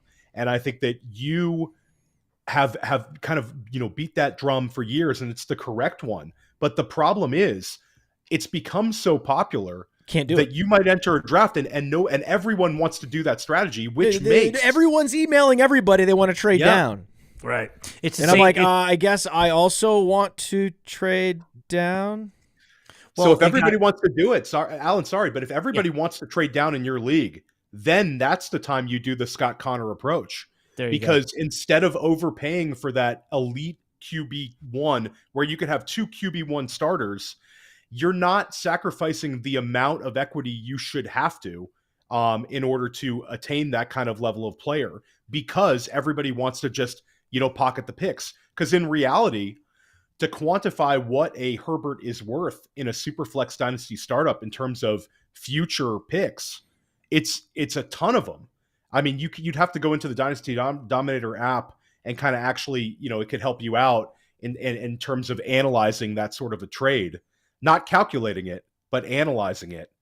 And a lot of people are going to be willing to take considerably less in order to accomplish their goal of pocketing picks and be able to build for the future with those future draft picks. So Can I you think debunk this for me real quick, Theo? Debunk this, please. K Sports Live is saying that he had the turn pick, okay, the 112 and the 201, and then he was able to trade up for Lawrence in a Superflex startup, and he ended up with Lawrence, Watson, and Bijan because he got Bijan at the 201, Watson at the 112 after trading up for Trevor Lawrence. That doesn't sound possible. How can you trade up and get Lawrence and not give up your first or second rounder? Unless he Well, here, Theo, what you could do, because a common price for anything in the top 6, sometimes you'll see people trade it for their 3rd, their 5th, and their 24 first rookie. Okay. Yeah, so then if he did that, though, how was he able to get Watson and Bijan? Because he didn't trade his 1st or 2nd. He traded his 3rd startup, his 5th startup, and his 24 first. I've seen that trade go down quite a few times. Your 3rd, 5th, and your first rounder in the rookie draft. Correct. I've seen that for a top 6 pick. I've seen now. Again, it's too cheap, but I've seen it happen. Alan, so who's the 4th rounder in this scenario, Alan? 4th round? No. So if you, he traded up for a second for. Okay, so I misunderstood. Yeah, that's I think that would be a hard one to pull off. Hat tip to K Sports Live if you got that one done, because I know that Bijan, Matt, is going to be he's going to be going pretty high in our Superflex startup. So that's going to be a difficult one to pull off with a Trevor Lawrence and also a Deshaun Watson. A very difficult one to pull off. Yeah, that's how we round picks include Russell Wilson, Stephon Diggs, Tyreek Hill, Cooper Kupp. Those are the types of players you can get in the 4th round of these Superflex drafts. Older wide receivers, running backs like Nick Chubb Ekeler will go there. Ekeler, yes, Yeah. Ekeler, Swift. Najee will go there. Josh Davante, if you Jacobs, want him maybe, there. but Josh Jacobs may not even get drafted in the 4th round. He may make it to the 5th round. Right. The bottom line is, right, DJ Moore, the bottom line is that the disparity is so incredible. And you don't know. You're also getting maybe the 109 next year. So the 109 and Cooper Kupp or Josh Jacobs. It's not good. You're never going to be able to and a recover 6th rounder for a super hyper valuable, hard to believe valuable anchor piece for a Superflex Dynasty roster. Yeah, great deal to do it. If you could do it, I mean, I love trading down. I'm not doing that deal. Yeah, and Jordan said it on your show. The top 3 Dynasty Superflex startup picks are worth more than the actual pick. The 1-1, as Jordan said on your show, is worth more than the 1-1 itself. It's already worth multiple picks. So you don't want to trade away, like you said, mid-round picks, top 50 picks for elite quarterback assets. It's bad process. But to answer your question, it does get done. I've seen it many times, like 7 times in the last year, that specific trade. Startup, two high startup picks, plus your first rounder next year for those elite assets. So he gave up his 3rd and 4th rounder plus his 2024 first. There it is. That's a lot more reasonable. It's not something really. I would do. Exactly. But it is reasonable because in the 3rd round, you could get Anthony Richardson. Right, that's a high upside play to say, you know what, you can have my first rounder, you can have Lawrence, I'll take your first rounder next year, hope your team stinks. And I'm going to go ahead and draft Anthony Richardson in the 3rd round and DJ Moore, Jackson Smith and Jigba. You could go all upside there. I think if you go all upside there, and you win Anthony Richardson, Jackson Smith, and Jigba, and then you go ahead and take a guy in the 1st round next year, that's not that crazy. It's upside soaked. The last thing I would do is do that deal and take a couple veterans. That would be, although if you were in win now mode, in that mode, you could go Ekeler, even ETN could maybe leak into the third round, right? You go ETN, Ekeler, McCaffrey. If you were in win now mode, and I'm just not a win now drafter, I'm much more of a productive struggler. I'd ideally like to let people go and stumble and fall over each other, running out to try to win this year, and I'll just win the following year. That's fine. That's how I try to structure it. But if you were win now and you did that deal, then you could get McCaffrey in the third round, and then you could get Cooper Kupp in the following round. That would be pretty studly. And then you could figure out the quarterback position. You'd have to kind of figure out the quarterback position from there. With your second rounder, maybe you'd have to go quarterback with your second rounder. But then you're also getting additional picks. So you have multiple picks in the third round, multiple picks in the fourth round. So you could still absolutely get Russell Wilson and Kirk Cousins as your quarterbacks. And now you've got an extra McCaffrey and a Kupp. The only issue, and then what you would do is you would flip that future first. You would use that future first to add even more picks in this draft if you were in win now mode. So then you're turning Lawrence into McCaffrey, Kupp, and then another asset. What does a first go for in a startup? A first is going to go for fourth, fifth rounder. Yeah, about in Superflex, it I would say fifth. Right, so a fifth rounder in Superflex. So there you could get Chubb. Right, so you could use that first rounder next year and flip that for Josh Jacobs or Nick Chubb. Yep. Now you have a pretty stacked roster for this year. If you were going all win now, that wouldn't be that bad of a move. All right. Let's pause it there because we're going to do whole shows on specific and different types of strategies. We're 90 minutes in, guys. We're 90 minutes in, so we're going to pause it there. Everybody remember, you need to go. Wait, do you have to go, Alan? No, we said we're going to try to keep these shows nice and tight. I'm trying to keep them nice and tight. We're in the middle of a conversation, Alan. What are you doing? You're trying to stop the show? Yes, I'm trying to. No, we're not going to try to stop the show. I haven't even really gotten Theo's answer on whether he's a win now guy or a productive struggle guy. Because I know you are a win now guy, Alan. Always. You're not stopping the show right now. This is ridiculous. Let's keep it going. I disagree with this. I'm intervening, vetoing the stoppage of the show. That was so ham-handed. There was such a ham-handed approach to try to stop the show, as if there's a clock. Gosh, shame on you. Robbing the audience of what was an incredibly fascinating conversation, super engaging, tons of action in the chat, and you just want to strangle it. Oh, God. It's an incredibly nuanced conversation. Well, come on, Theo. All else equal, what are you doing? So I don't want to pigeonhole myself into one way or the other. I've done in my startups, I've gone both ways, win now and also productive struggle.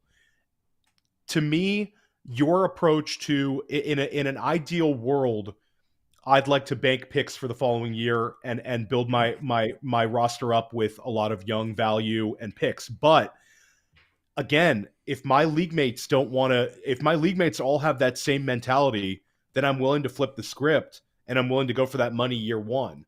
I think that you have to judge your league mates. And a very simple, easy way to do it is, I know if I do a startup on the FFPC, there'll be a message board and emails start coming into your inbox as soon as the league is full. The draft might be in 2 days, and you're going to see multiple managers saying, willing to trade down, want future firsts, willing to trade down, watch future firsts. If you have more than half the teams doing that, then I'm going to flip the script and I'm going for it. Because there's going to be one of those managers that's going to be willing to trade me too much value where I'm going to get to pick early. And when I say win now, that doesn't mean I'm going to go out and take on all these 27-year-old guys. It just means that I'm going to actually potentially use, this first round pick instead of kind of trading it down. So I can go nuance with this one, Matt, but I do think that you can be fluid with this. I think you don't have to kind of pigeonhole yourself into one particular strategy. You can kind of bounce off your league and see which way your league mates are going to let you build and maximize, those initial startup picks. That could be building a roster that's a mammoth for year one, or that could be building a roster where, maybe year one's a little bit of a struggle, but year two, you're looking great. And I think if you're doing it correctly and you're building your startup, you're correctly, even if it's a productive struggle team, you could potentially put yourself in a chance to make the playoffs and compete in them. Last year, if you would have banked a few picks and started taking guys like Ken Walker, take guys like Garrett Wilson, those kind of guys become available to you a little later than those established veterans. You're still taking younger players, but sometimes it works out where these very talented players produce earlier. And by the end of the year, you might be a team that is building for the future, but now you have all this draft capital equity that you could maybe trade one of those future picks and add a veteran to help you in that playoff drive and compete for it in year one, even if that wasn't your initial strategy. So I like to stay kind of fluid in my startup strategy where it ends up being one way or another, but I don't walk into it saying, hey, this particular draft, I'm absolutely doing what I can to be productive struggle, or the other way. If you're going to win now, my feeling is you win now.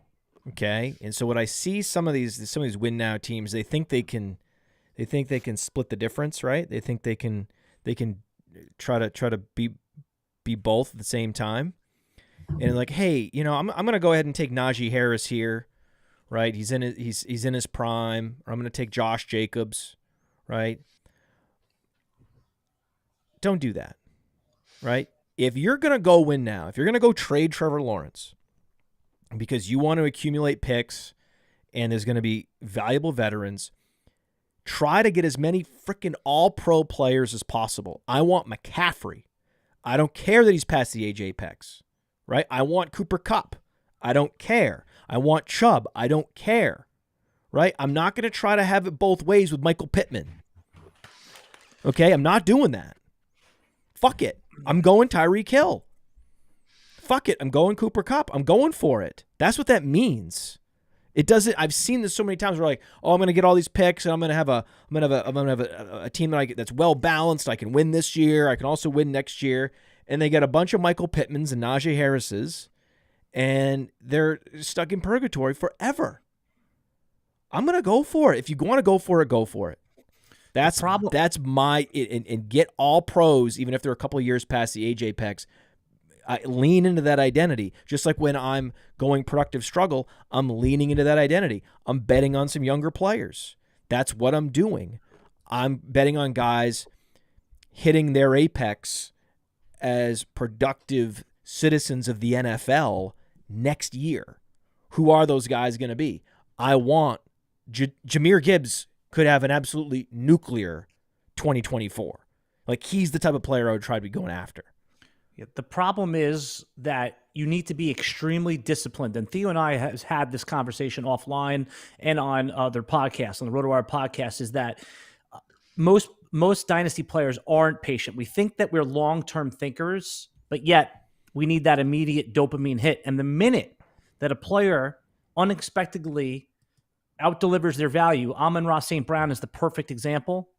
They want to sell them off their roster and then get more picks and start all over again. And then they're in the not win now mode, they're in the win never mode, the perpetual rebuild. They suffer from that sexy roster syndrome. But what about it? What if you had put Michael Pittman on the block when you saw his ADP getting up into the early second round in best ball leagues? Yeah, I mean, that would have probably been a good thing to do. But point is that the minute that you get something good, and when I say you, it's the proverbial you. It's the typical dynasty player. They're in perpetual rebuild. And Theo plays high stakes fantasy football. He's a disciplined drafter. He's a disciplined dynasty player.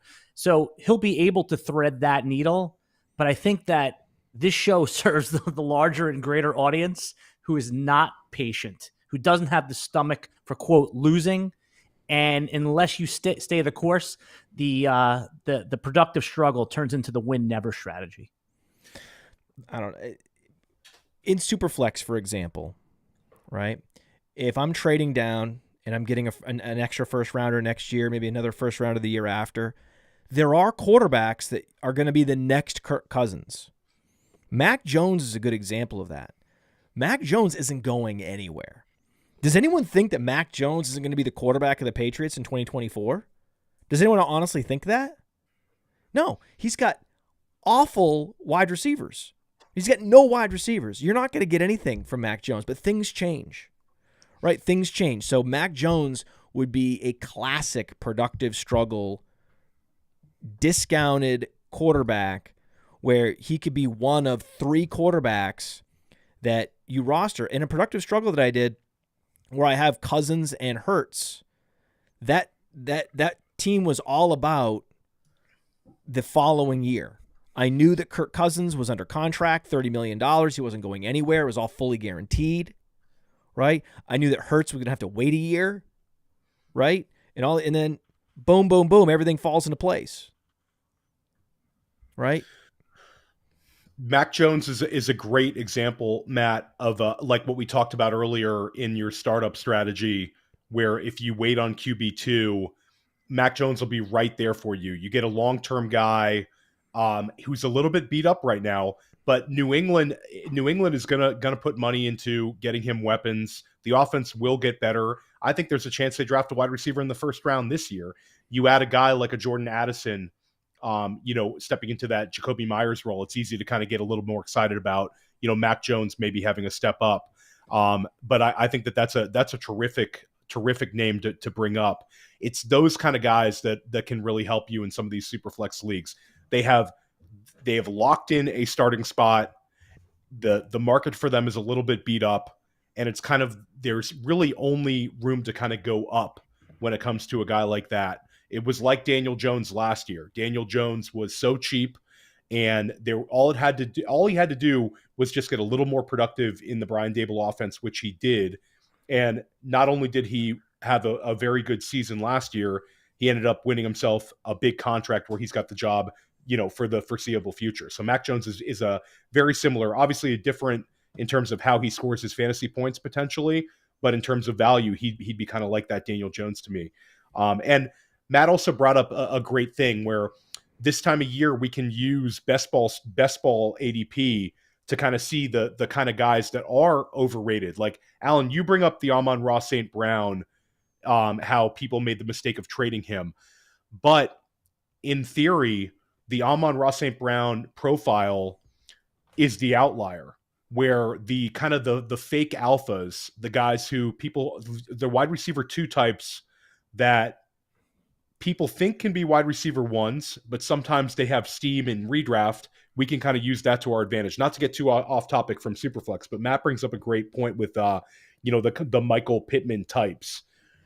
That moving a guy like that doesn't necessarily shape your strategy. That's just kind of smart dynasty thinking. You're cashing out at the correct moment.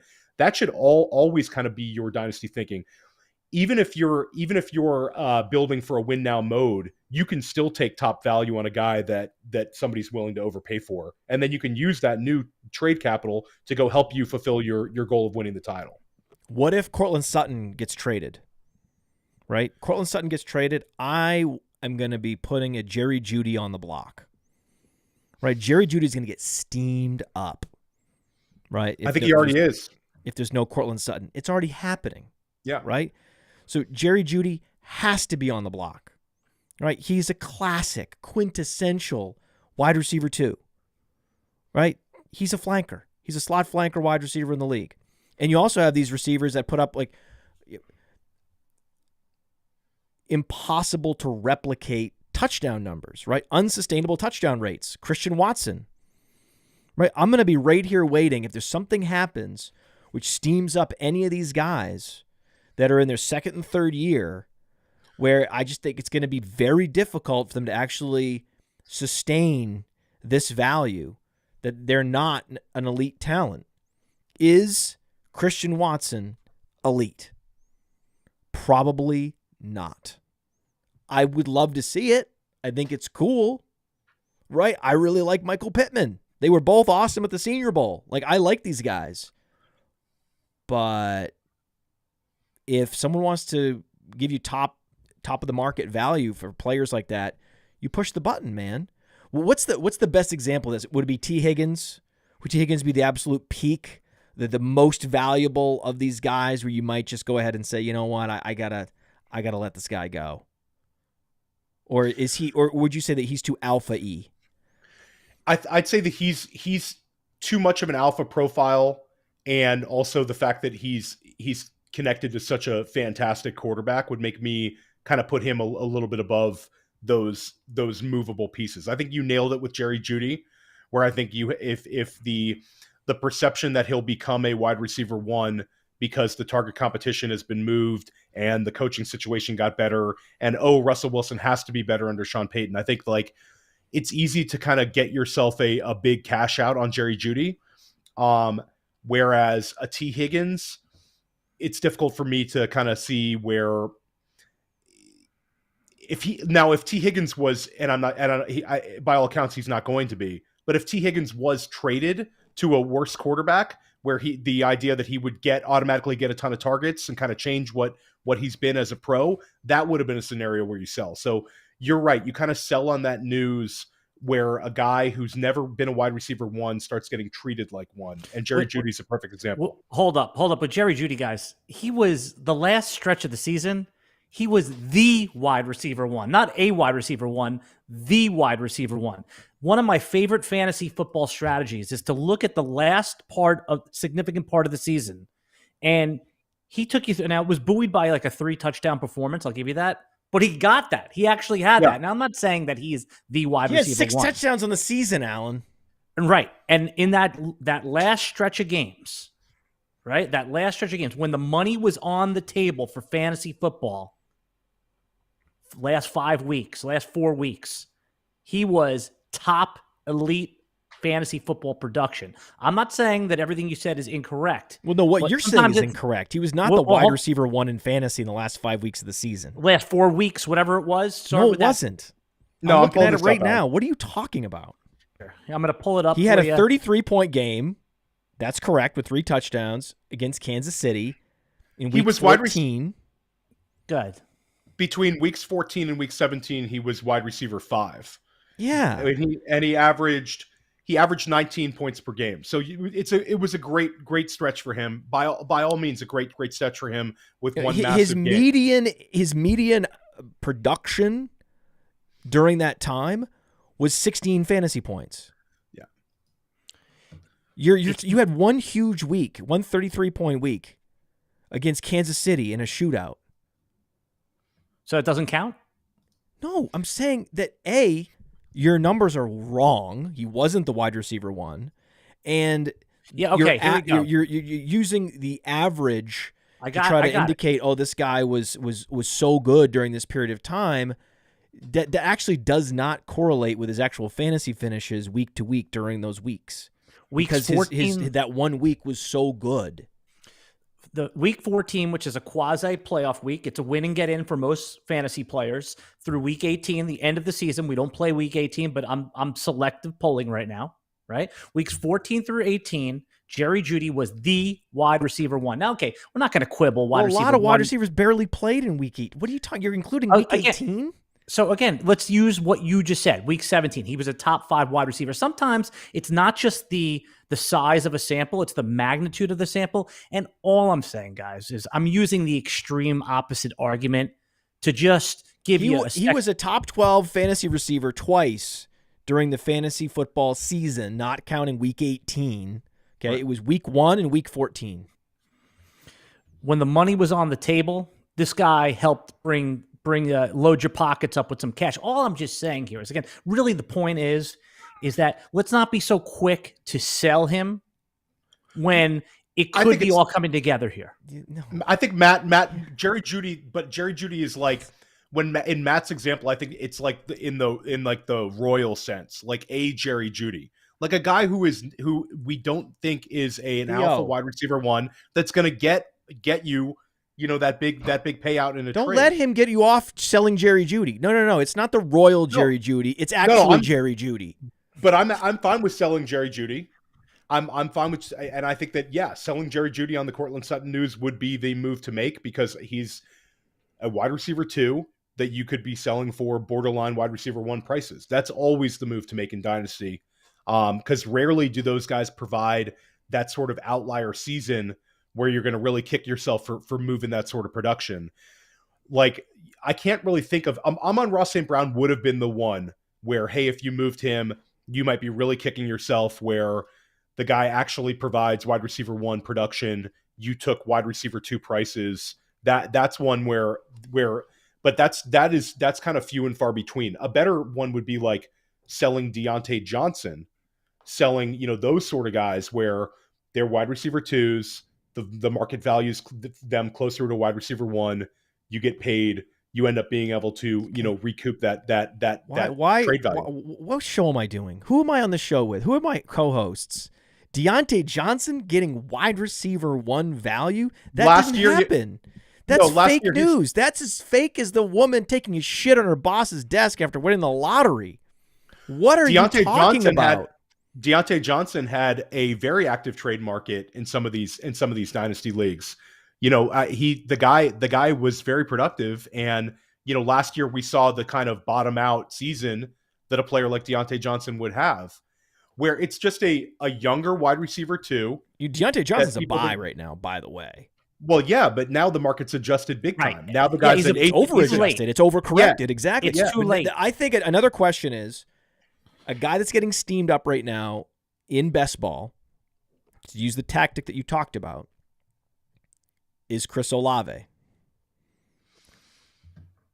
He technically looks like a wide receiver 2. He is a flanker. However, I think of him more as a Chris Godwin type player, and certainly worth top 10, valuation in Dynasty. And so I would not do that. I would not just put Chris Olave on the block just because I don't think this is the time. I think he's only going to keep going up and up and up and up. Maybe if he gets, early second round in best ball leagues, you can't covet all your players. They all have a price.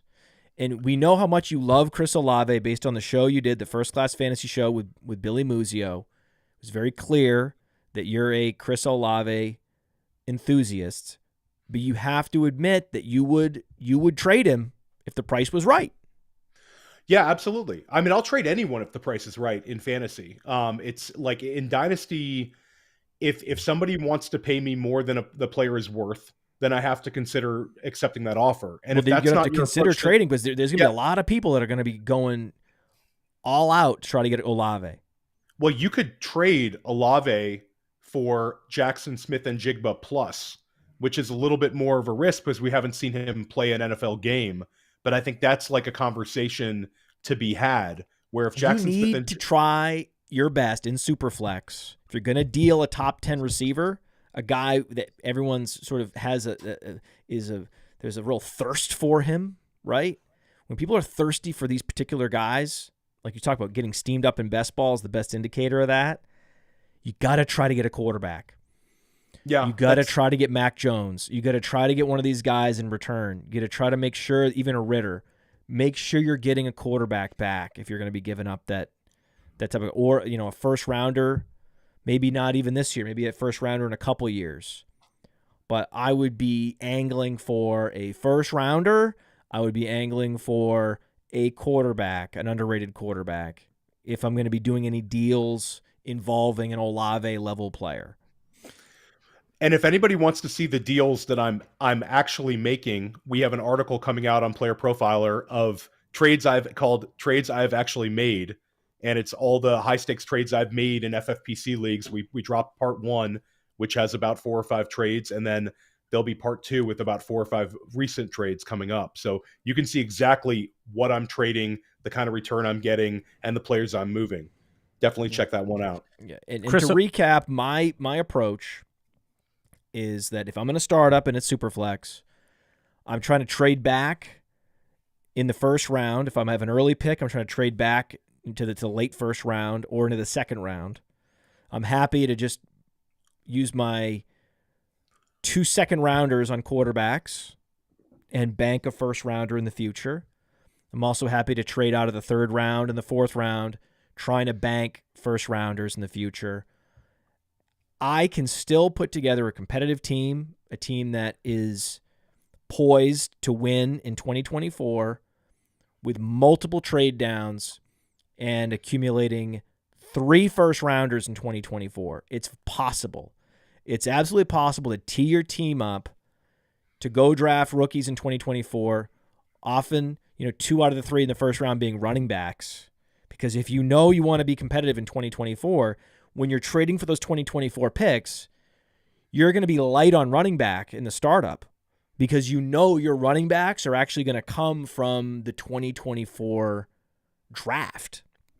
That's when you're going to be, and then the picks you do make are going to be strategically on these wide receivers, right? And then you're going to make sure you get 3 or 4 quarterbacks. Ideally, in that scenario where I'm not going to be competitive this year, I'm going to try to go get 4 quarterbacks in Superflex, and then I'm going to go ahead and try to maybe then I'll be open to trading one, right? And then I'll be on the other side of that deal where I'm actually getting Olave at some point, or someone maybe a little bit better value, maybe someone that's not quite as hyped up.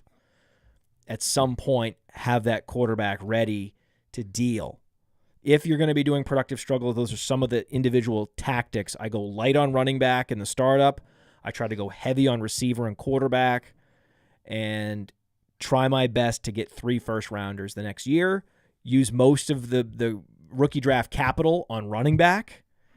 And because running backs produce in year 1, your team is ready to go. I think and Alan hates it. Alan freaking hates that strategy. It's a strategy. You It's fucking hate it, Alan. You hate it. Admit it. Admit it, Alan. You don't like that at all. You think that's overthinking it. You think it's too complicated, and you think it's error prone. And it sounds like you think it's a suboptimal approach. Not suboptimal. You got to get lucky to win that way. That's what you think, Alan. I know it. I disagree. It sounds like the plans that this country had when we invade other countries. It's like it looks good on paper until you actually get there and you realize that when the bullets are flying, it looks nothing like that in reality. Sometimes I wonder, Matt Kelly, have you tried these out successfully? I love the theory. The theory makes sense because if you can execute it, if you are disciplined, it will work. And by the way, you were talking about Chris Olave's value in the startup I'm in right now. He's the 7th wide receiver off the board. I think the market's already there as a locked in. He's the last young wide receiver that's going to go before the old productive guys, the Tyreek Hill, Stephon Diggs. He's in that young guys that are going to go ahead of the vets bucket now. Alan, comparing the productive struggle to, the invasion of Iraq. Yeah, that's interesting. But I think Matt hit the nail on the head. If you do go productive struggle, you are punting the running back position. But by definition, that's the position you punt. You should consider not even drafting one until after the 10th round. And if you are going to draft a running back, it's a running back that I want to be able to gain value. An example, it's got to be a Bijan type. Yeah, a Bijan type, or even if you want to take it a step way step back, you go way back and you get those guys like potentially a James Cook or a Rashad White who might gain a lot of value between year 1 and year 2, and you're less concerned about their year 1 output and you're not having to overpay for them, but you're still getting a younger running back with some upside. But I don't want to spend any capital on a running back in that first 10 rounds. I want to get younger wide receivers. I want to get, like Matt said, drafting multiple quarterbacks. You don't like to take any running backs. I don't know. I don't like your strat. I think that you're going to with a Cook and a White. I think you're doing too much of you're going too down the middle, right? You're throwing the ball down the middle of the plate. I don't like that. I think that you're trying to have it both ways a little bit. It's someone I love. Take someone I love like Rashad White, okay? He could easily have his career year this year, right? Or he could flame out. And then I'm stuck. Like that was pretty worthless, right? Pretty worthless pick by me. Love Rashad White, but to me, if I'm going productive struggle, in the second round, if I can get a Bijan, or I did this a few years ago, Jonathan Taylor in the second round, And before he had ever taken a snap, I was like, similar to what we're taking Bijan at the 201. I took Taylor late in the second round, and then that was it. I didn't draft a running back until the end of time, right? So I say you either go with a Bijan type or a Gibbs early, and then you wait until the end of time. It's got to just be Gainwells and those types of running backs thereafter. I wouldn't try to get cute with a Rachaad White, or even like a Tony Pollard last year. Yes, it worked out, but we could easily be seeing 2022 was Tony Pollard's career year. I love Tony Pollard. But now, I do think a lot of times now all of a sudden I'm looking up and like, oh, in my productive struggle year, I had a guy that was actually making my draft pick worse, and I don't get to use any of those points in the year that I actually want to compete. It becomes it hurts you in that way where, with Gainwell, if Gainwell hits, I'm happy because he's going to be a multi-year hit, guaranteed. If he doesn't hit, he could hit the next year. But I think using those picks after round 10 on guys that I think could gain value and have upside, in theory, is the approach I want to take. But Correct, I think you but hit that's it not Rachaad White. Rachaad White's not going that late. Rachaad White in startups last year in a superflex startup, he went a little this bit. year. Oh no, this year. Okay, this year. That was a bad example. So it would be like hold on. Rachaad White's going pretty late. He's gone pretty late now. He's not going double digit rounds in startups. He's gone in sample of one, but I'm in a draft with pretty sharp drafters. He went 7.11. That's right. That's right. That's a no man's land for running backs if you're in productive struggle. I just want to be clear with everybody. And what we do sometimes is because we love guys like Tony Pollard and Rachaad White so much, we make exceptions. Okay, I do that. I'm very guilty. I've made these exceptions, and almost always I regret it. I'm like, sometimes you need to have guardrails up for your draft. And no matter how much you love a player, you need to be like, he doesn't fit with my strategy.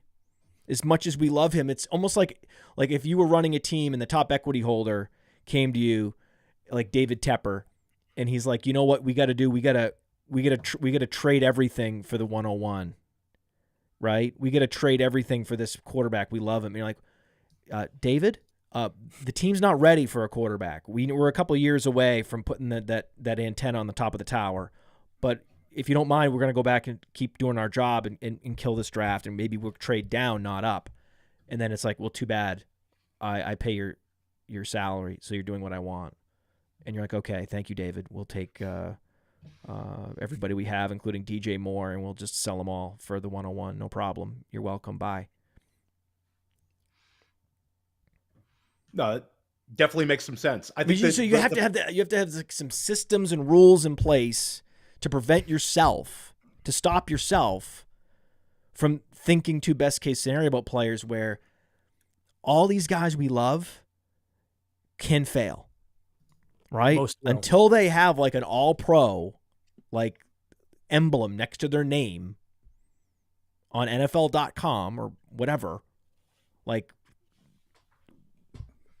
we want to be sure, but we're not sure. Yeah, I think diving into younger wide receivers in a productive struggle build, even in Superflex, is also a great way of going about it. These guys that could potentially gain value. I want to have those kind of guys on my roster, even if I'm not necessarily sure about them, like a guy like Jahan Dotson last year. I was looking at Jahan Dotson. I was about to use that example.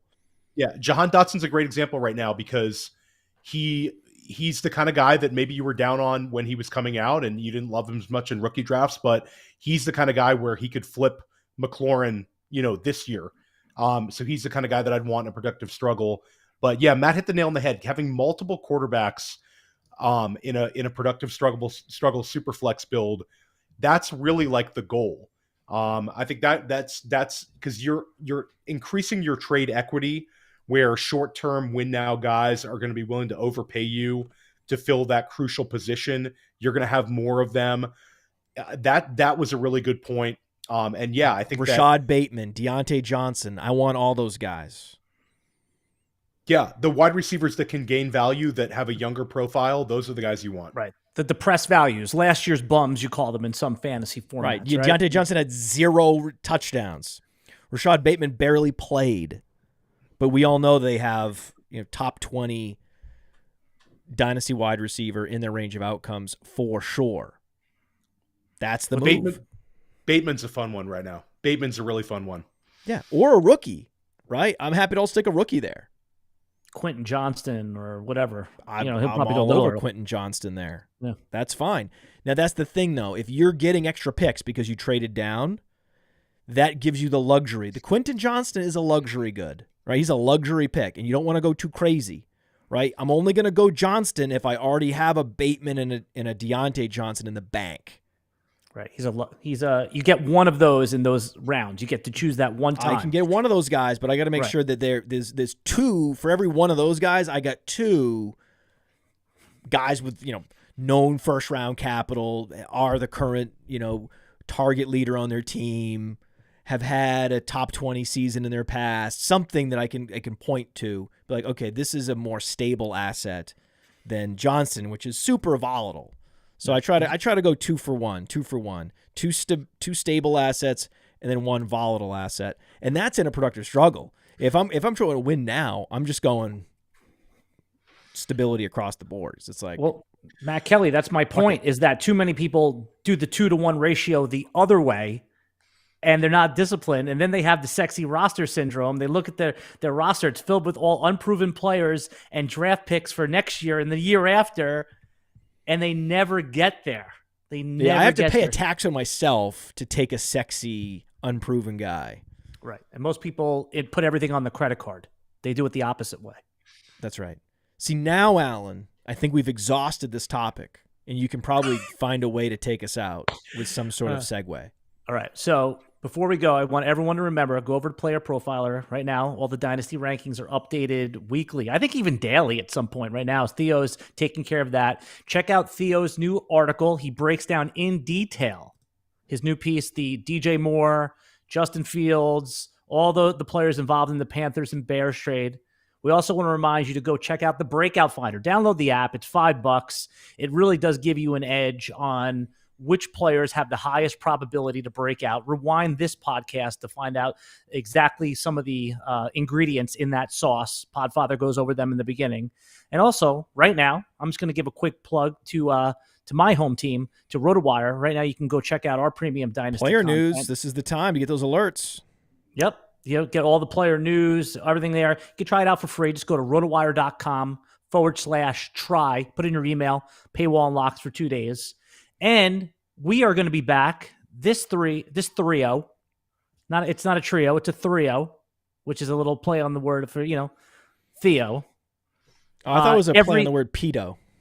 Let's not go back. Just, by the way, the chat feels empathy for Theo. They feel bad for you that you're, because they see Theo as the good guy here, like the. Yeah. I'm gonna have to check out this chat. I'm gonna have to check out the chat a little bit. Yeah. So I think that they think that you're being held. You look like one of those guys that's being told in like the hostage videos to denounce America. Like you're here under duress. I'm gonna have to hold up like the New York Post with like today's date because Alan's holding me hostage. Exactly. Yeah. Exactly. Did you just read a book on Afghanistan or something?